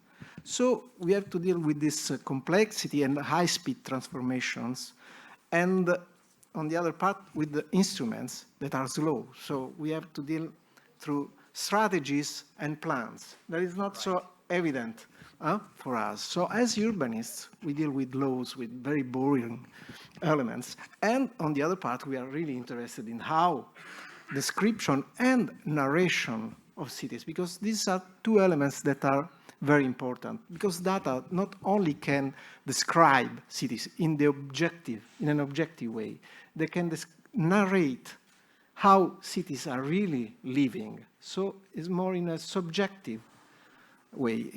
For example, we discussed about an example in Barcelona. In Barcelona, the municipality is dealing with data and making co-projects with the IoT elements with citizens. So dealing with behaviors of citizens.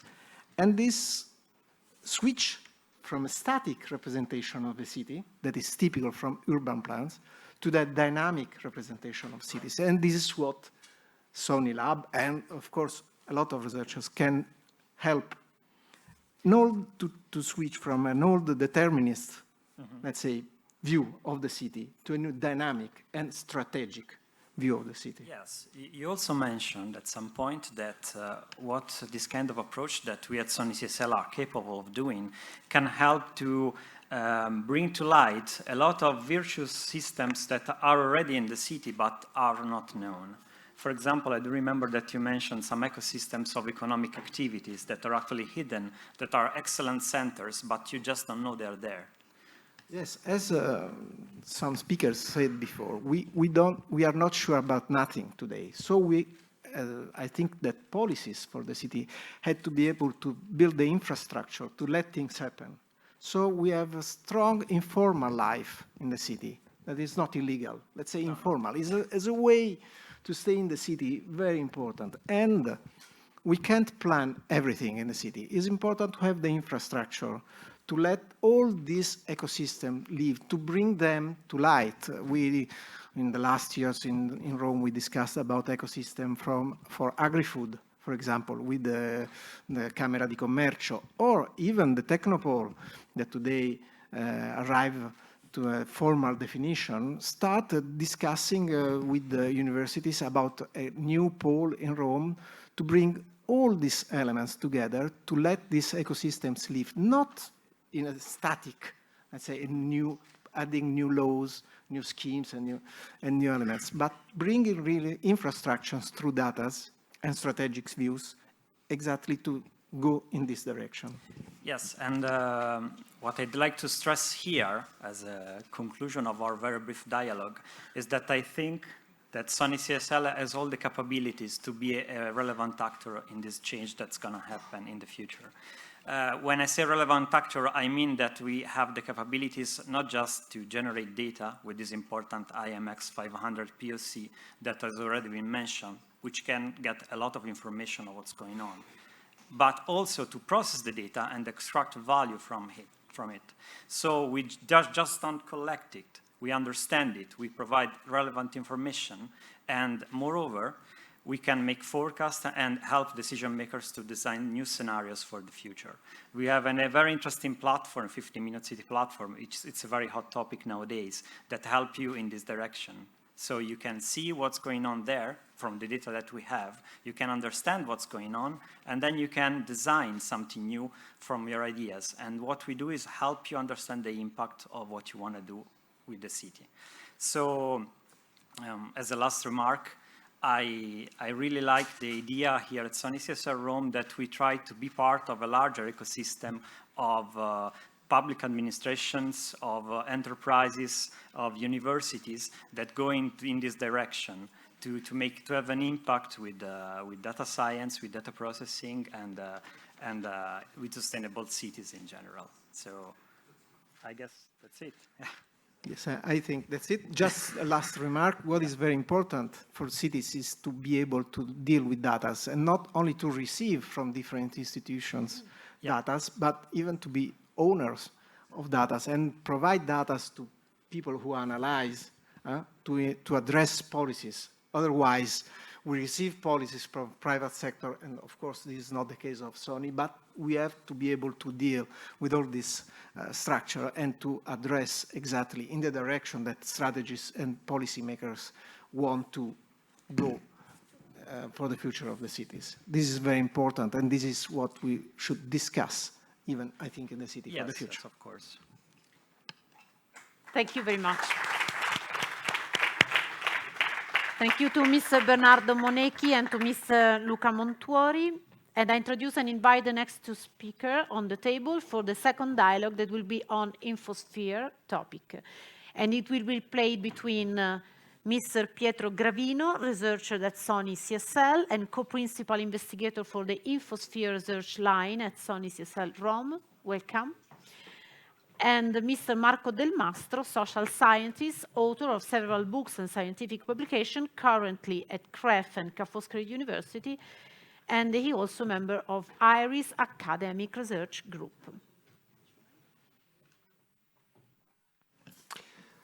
Hello, everybody. Sorry for my voice. I lost it, and the party is not even started yet. So, what is the infosphere?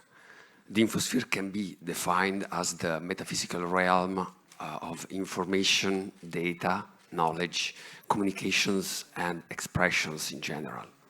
This realm is the habitat of our ideas and beliefs, and it dramatically evolved in the last decades because of the information technologies explosion, and it is of paramount importance to understand this change because our actions and our decision-making processes project the infosphere into our reality. The phenomenology of the infosphere is vast and complex, but we focus on some very strategic aspects. In particular, we focus on the general dynamics of information. We look at the dynamic of information as a market where you have supply of news, demand of news, and the process of diffusion.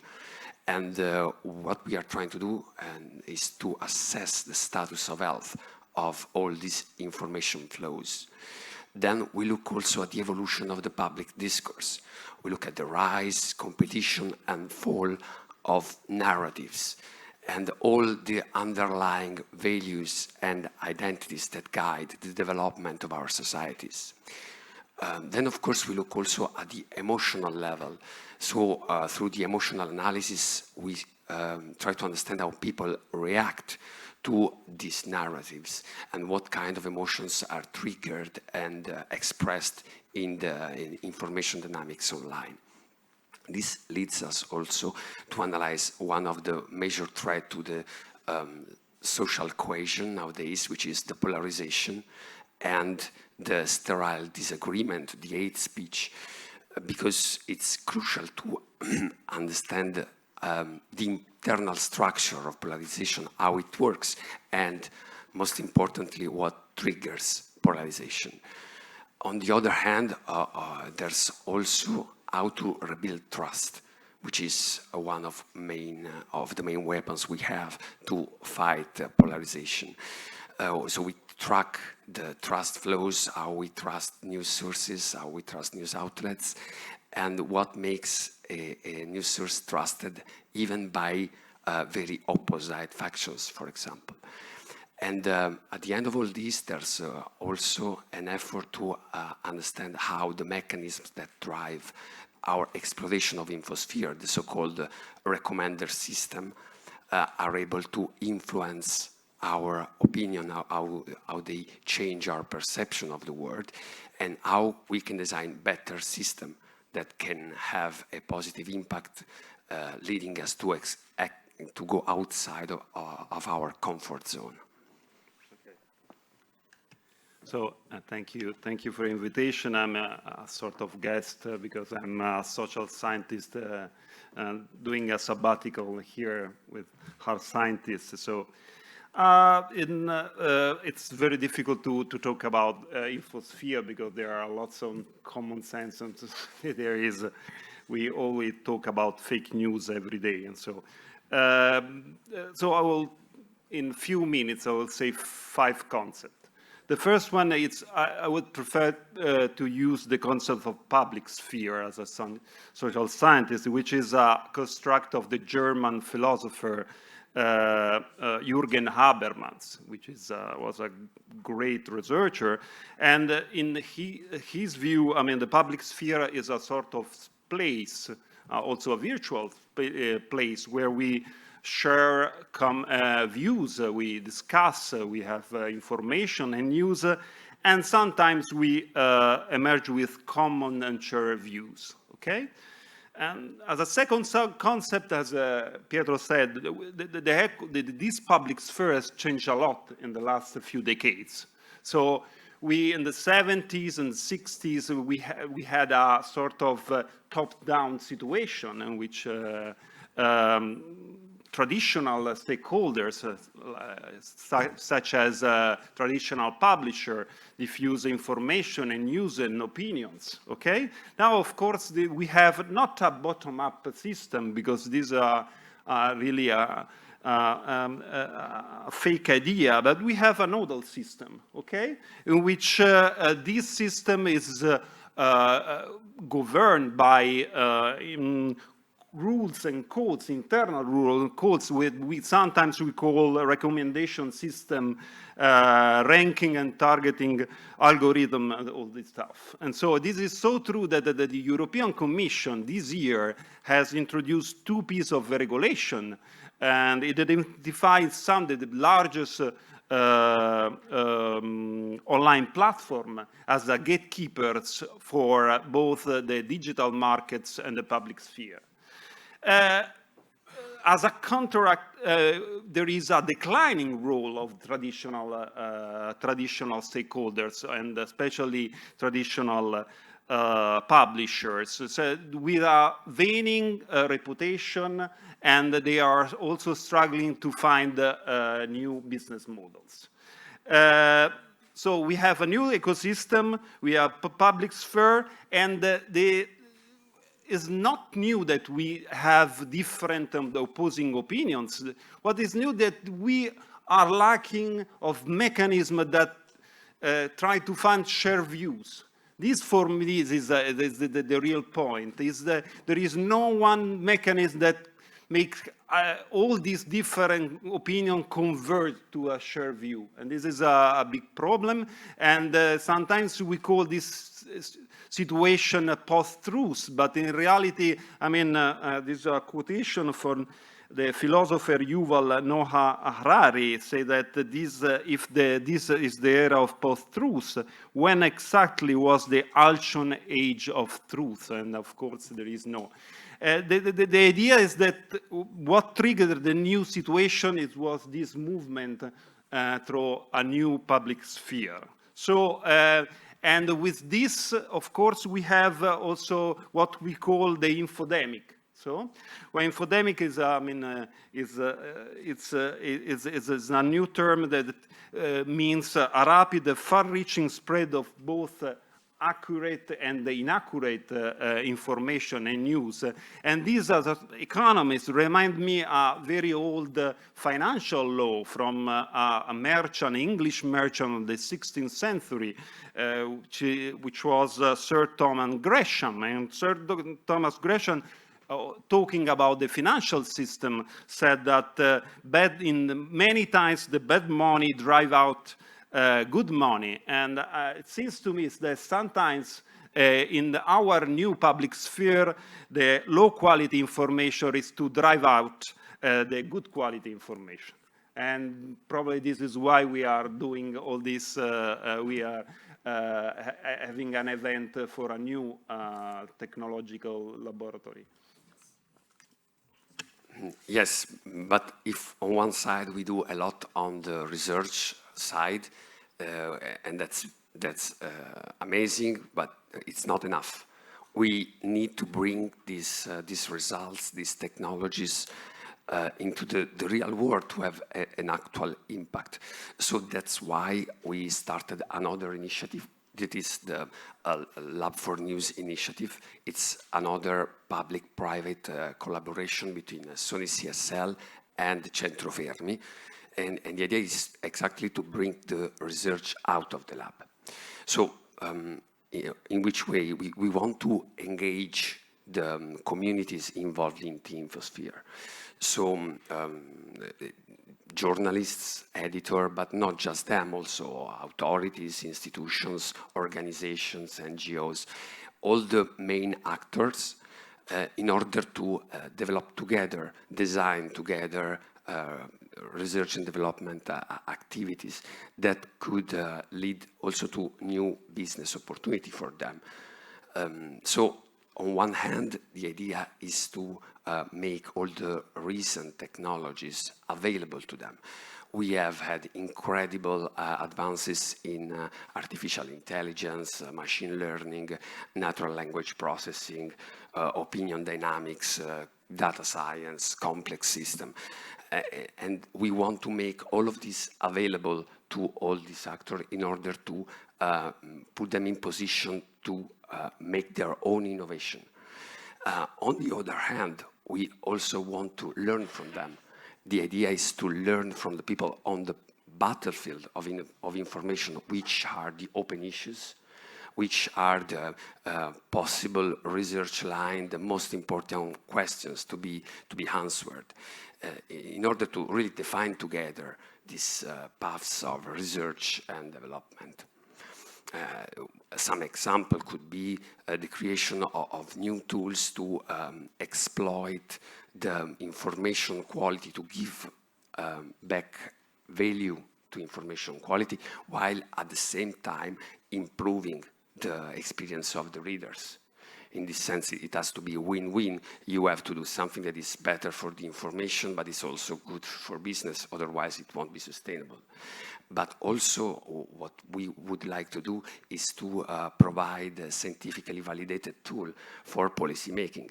Many times policymakers do not have the tools to define regulations for some areas, some sectors. So the idea is to work together with them to support their regulatory efforts. Yeah, and this is especially important also because, I mean, we have to think that the news media sector is quite a low-tech sector, I mean, historically. I mean, I mean, we still use the newspaper, which is a beautiful but very old product. And so, at the same time, we are in a situation in which we are just in the middle of what Joseph Schumpeter, the Austrian-born economist, said, we are in the gale of creative destruction. And so there is quite an increasing dependence of traditional stakeholders like publisher on technological innovation of online platforms. But they also compete with the online platform because, for instance, they compete on the online advertising market. And so there is this cooperation competitions in which is in some sense it's a bit dangerous. So I think that this is an initiative that, I mean, boosts innovation with a new institution which is both public and private, and it's a third party. It can be very, very important in this situation now, in this context, for the public sphere and for the news industry. So. Thank you very much. Thank you to Mr. Pietro Gravino and to Mr. Marco Del Mastro. Thank you. And now I introduce and invite the last but not least two speakers on the table for the last dialogue. That will be on augmented creativity topic, and it will be played between Mrs. Olga Kesseleva, artist and director of the Art and Science program at Sorbonne University. Welcome. And Mr. Alessandro Londei, researcher at Sony CSL and co-principal investigator for the Augmented Creativity research line at Sony CSL Rome. Yeah, thank you for your kind introduction. Yeah, just before starting, I was thinking that me and Olga, who is sitting next to me, we are representing somehow the left and the right side of the brain. I am a scientist, she's an artist, and we suppose that we are very different each other. So I should be very rational, and she is supposed to be very emotionally creative. We are going to have this very short dialogue. And I want to try to say this, maybe this is not really true. So let me just start. As Ralph Doom mentioned before, from more or less 1 year, we, Sony CSL, in collaboration with Maxi Museum in Rome, we started our work in the context of a STARTS project, the European project STARTS, which means science, technology, and arts. And this year edition is called Repairing the Present, so it's very focused on the relevant aspects of SDGs, the new European Bauhaus, and the European Green Deal. So after a very long competition, we selected 2 relevant artists who presented their proposals for our challenges. One of them concerns the big data used for the urban problems, and the artist is here in this room. It's Susi Gucce, who presented a splendid project concerning, it's called Trace Waste. So the mobility of garbage in the urban context, and in this case, in case of Rome, also out of urban context. So she is going to represent her final artwork, trying to explain to people what happens after they leave. They throw their garbage in the collection bin. And Olga Kisseleva is the second artist who won the competition. Her project is called Cities Live Like Trees. And so I just want to start from her project. So Olga, can you tell us, about your project and your vision of interaction between science and arts? Thank you. Oh, you have to turn the button on. Yeah, thank you very much for inviting me, and thank you to STARS and to Maxi and to Sony for the chance to be a part of this team during this year. So what you see here, it is not the final work, but a kind of part of our research. Which is called City Live Like Trees. We started it is a very new project. We started this year with Sony Computer Lab. And here we work on the street syntax concept introduced by Hiller and based on the board's observation of psychogeographical patterns. By analyzing the mobility patterns of people living in the city and citizens' information about the city, the project allows to create prospective urban development maps. The open source tools visualize different parts of arborescent structure that city could follow.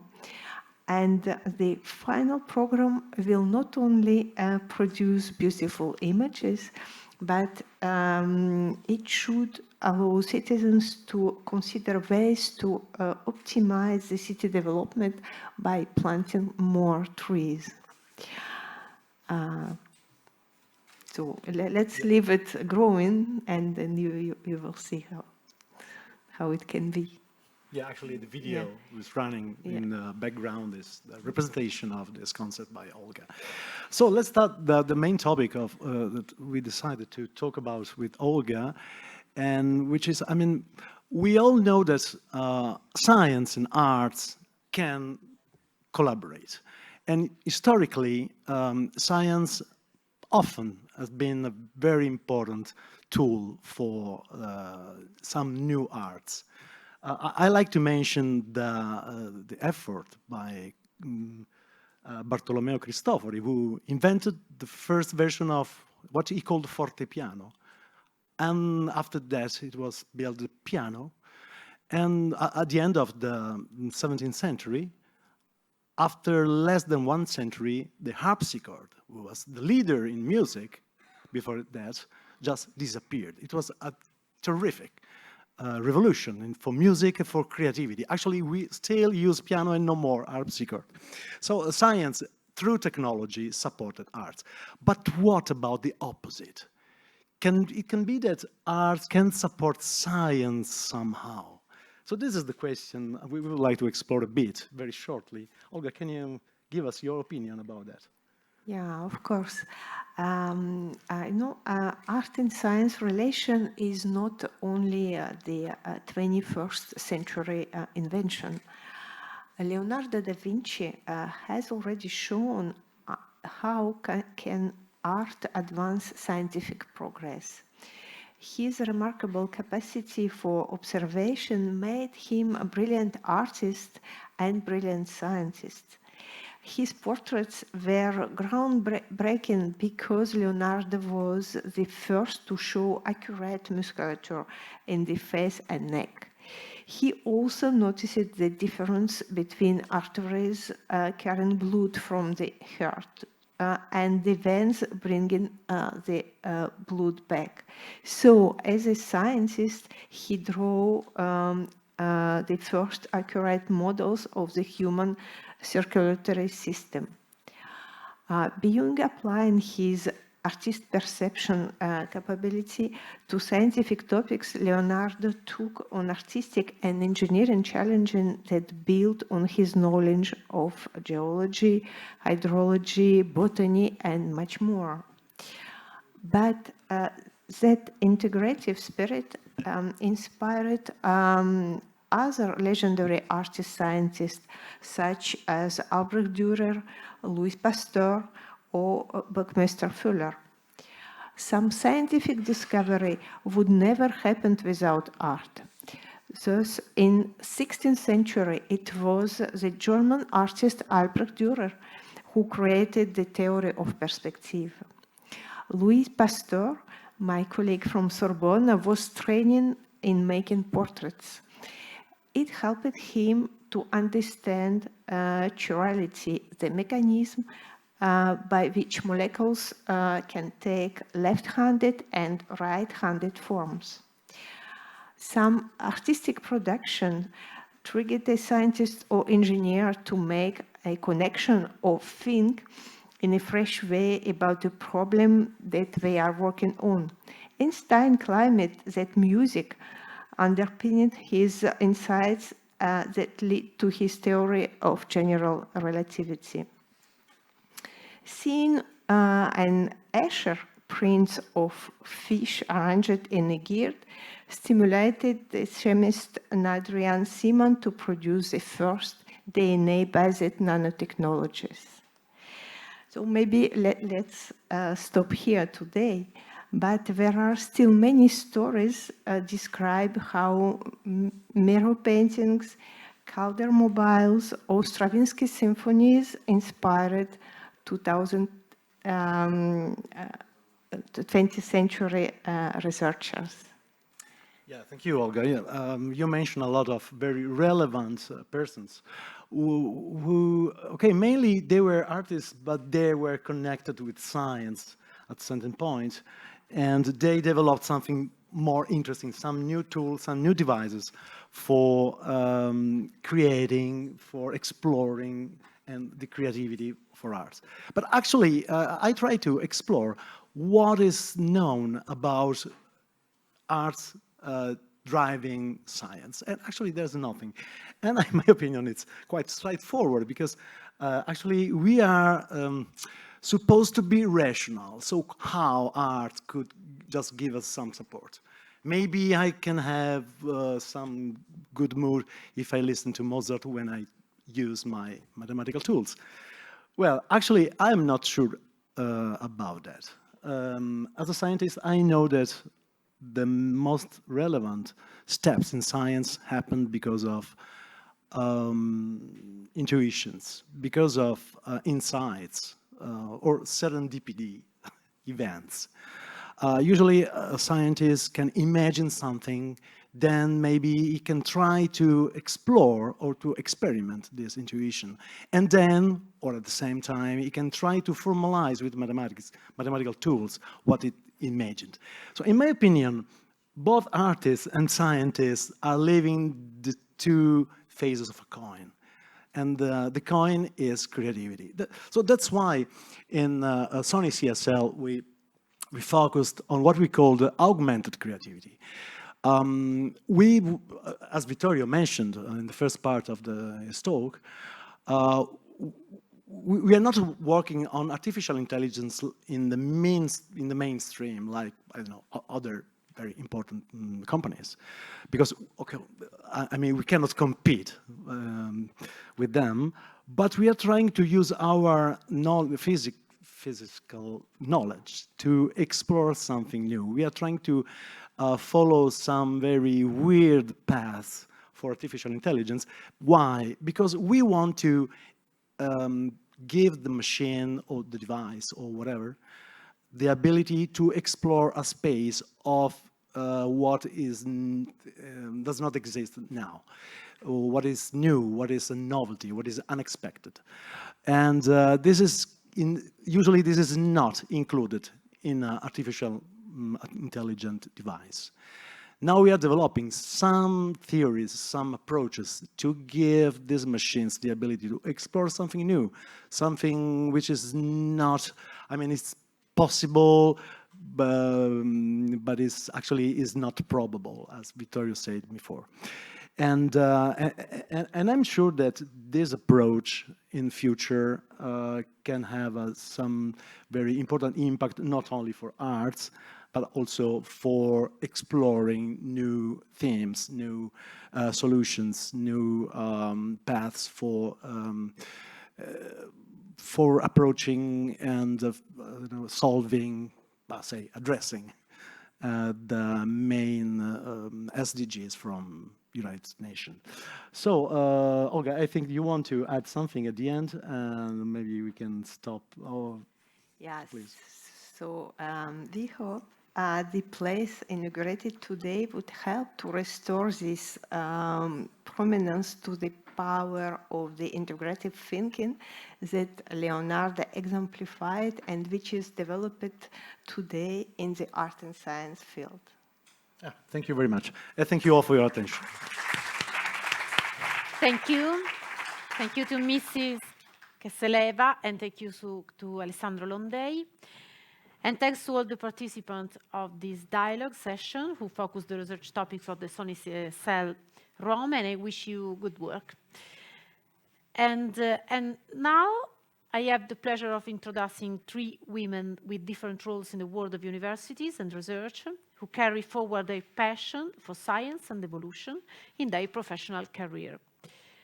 I introduce you Maria Cara Carrozza, President of CNR. You're welcome.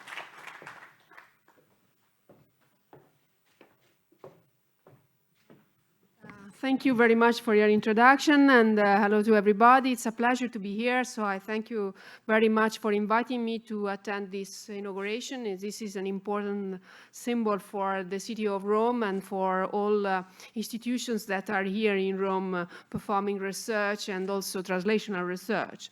So I'm happy to say that CNR will support this activity, is open for collaboration, for improving collaboration about the different actors that are participating in these initiatives, very interdisciplinary. As pointed out by Professor Pietronero, we are very, very open to interdisciplinary research. We are now launching our reform plan. In a few days, it will be discussed and hopefully approved by our board of directors and also assessed by the government. So we will know if this reform plan will be launched. And this reform plan is based on a new scientific organization, based on a new interdisciplinary view of science and research. So I am happy to say that according to this new plan, we are very open to this kind of collaboration and interdisciplinary project. I think that borders in research must be overcome, and that we have to see and to look at new scientific problems and also to have new approaches based on different knowledge merged together. So I am here to say that we will continue to support, and we wait for your call. Thank you very much. Thank you. Thank you, President Carrozza. And then I introduce you Maria Sabrina Sarto, Deputy Rector for the Research Sapienza University of Rome. You're welcome.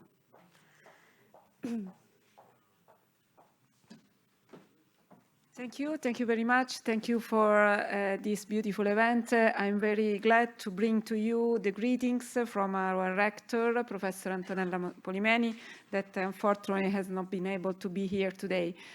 This is a real opportunity, and it is in line with the collaboration that Sapienza University of Rome had been having during this period and this year from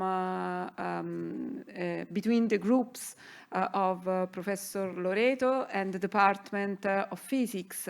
And this is the opportunity to widen this collaboration and to connect to the initiatives that Sapienza is carrying out with the scope of strengthening collaborations between research, enterprise, and attract early career students and create new opportunities for our students to be in the condition to work in labs in collaboration with industries. Our territory, our region today suffer a little bit from difficulties in STEM areas to attract early career students, researchers, and new students. And therefore, this initiative, the opportunity to have a Sony CS lab in Rome, goes toward the direction of attracting young people on some crucial topics that are the center of the strategic direction for research and innovation in our university and in our territory. This is well in line with also all initiatives related to the opportunity given to us by PNRR. As already mentioned by the region, the Roman Chancellor, we are working to the starting of the new Rome Technopole, which is well connected with the topics of this lab. Actually, the Rome Technopole has the scope of bringing together researcher, enterprise, student around innovation ecosystem aimed to bring fundamental research toward applied research, industrial research, technology transfer, new enterprise, education, and the attraction of early career researcher. And therefore, the topic of digitalization that through this initiative is very multidisciplinary because is applied to the field of information, sustainability, and creativity, is really coherent with the direction that we are following within our university. And in particular, the topic of creation, I really wish to mention the connection with the regional district of cultural heritage, in which the hub on digitalization, digital technology, artificial intelligence applied toward the valorization and fruition of the cultural heritage in our region and in our city is a dominant topic. So I wish to conclude now, and I thank you again for inviting us to this open ceremony. I'm really confident that this is the first step to make stronger the collaboration between Sony Labs, our institution, Rome Technopole, and our city. Thank you very much again. Thank you to you, Deputy Rector. And I may welcome to Daniela Buri, Deputy Rector for the Research Tor Vergata University.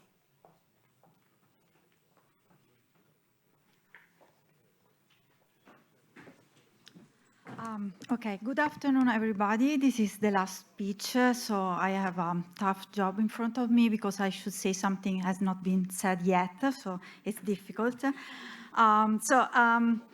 First of all, let me thank Professor Loreto for inviting me to share some thoughts with you. What can I say about this project? It's definitely innovative, challenging, and very present day. It aims to combine science, arts, public engagement, and business with an eye to innovation towards the sustainability development goals. In collaboration with the Enrico Fermi Research Center, the Sony Computer Science Laboratories wants to address the issue of complexity, science, and artificial intelligence with a wide range of topic ranging from misinformation to urban sustainability. Sony's project is based on flexibility and multidisciplinarity. Both elements are really needed nowadays to face the sustainability challenges that wait for us in the near future. Sustainable development represents on a global level, and also for our country, one of the most important challenges of the years to come in the spirit of the United Nations 2030 Agenda on Sustainable Development. And the European Union is strongly committed to the implementation of the United Nations 2030 Agenda. In this context, our country is directing its efforts to promote actions aimed at sustainable development as well. And many of the interventions that have been included in the National Plan for Recovery go precisely in this direction. For example, with regard to the missions related to inclusion and cohesion, revolution green and ecological transitions, infrastructure for sustainable mobility. The university also have been called recently to contribute on this issue within the National Plan Mission for Education and Research component 2, from research to business. However, the expected goals in terms of sustainable development cannot be achieved without generating a change of mindset in all citizens, orienting individual choices in the awareness that a drastic change is needed in the management of Earth resources. So it's necessary to reorient everybody's habits through education and move individuals towards sustainability at all levels. This is the big challenge for our country system. With this in mind, So after all this big introduction, the topic of interest of the Sony Computer Science Laboratories perfectly meets the challenges we are called to face. In the past 2 years of pandemic, for example, we have realized the importance of accurate and rigorous information supported by scientific data, and we have learned that harmful misinformation can slow the progress of the progress of science and the dissemination of its results. At the same time, we have seen the importance of artificial intelligence in all fields, starting with the application for healthcare and health, but also in medical diagnostics, to continue with the automotive, GPS, and home automation. These mentioned are just two of the Sony Computer Science Laboratories topics of interest. So Sonic's goal is to provide new solutions and scenarios for the challenges of sustainable development, but at the same time, testing the potential impact of these scenarios in the current context, as Vittorio mentioned in his presentation. This moves us into a world in which the evaluation of the impact of policies represents a necessary step in designing new policies for policymakers. So innovation is the change, in other words, is the tool, while sustainability is the goal. Being sustainable today means being able to use innovation to inhabit a better world. Of course, the fact that Sony has taken up this challenge adds a great value to this project. And I really hope that my university will be part of this big project with students and researchers. So we really hope to start a collaboration and a fruitful cooperation. Thank you very much. Thank you for your contribution and to take part in this presentation. I thank all the guests, the authorities, local institutions, the Enrico Fermi Research Center that hosts this event, and obviously Sony and Sony CSL. To conclude this afternoon, I asked Vittorio Loreto, Director of Sony CSL Paris and now Rome, in order to have a final comment on the many ideas we have heard. So Vittorio, what are the Sony CLS expectations for our territory, and what comments you would like to add to this important presentation on this afternoon?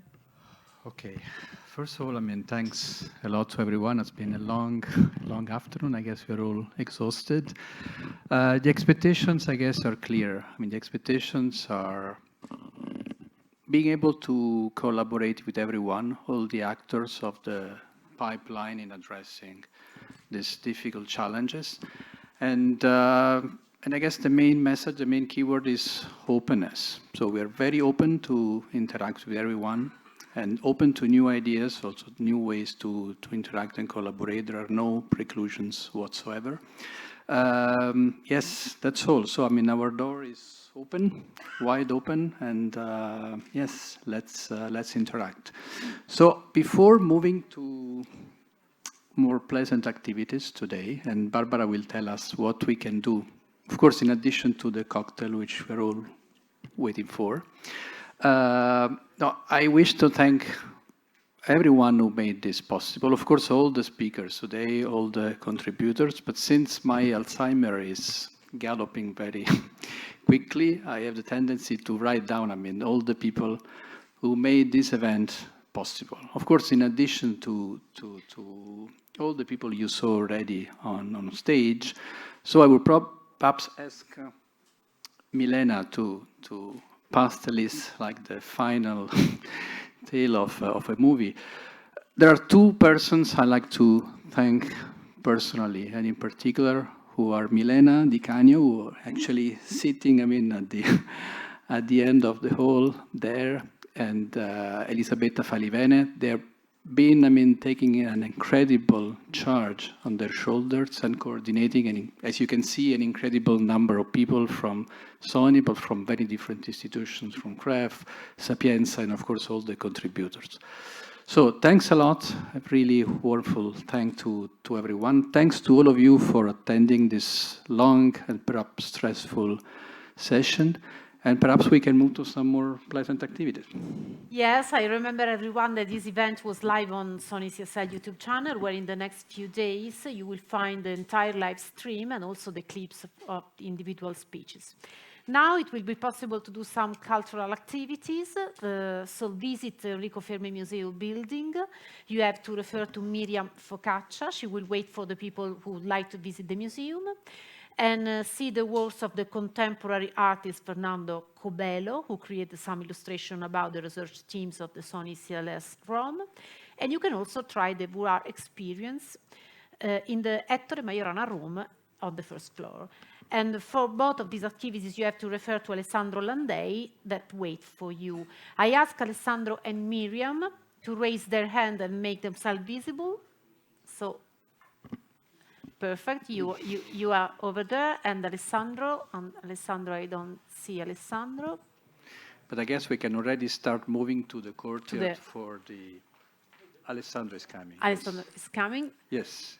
Yes, this you is... Stay there, don't stay move. there. Stay there, don't move. He's Alessandro. And soon the cocktail party organized by Sony CSL Rome will also start. Enjoy the evening, and thank you to all of you. Thanks a lot.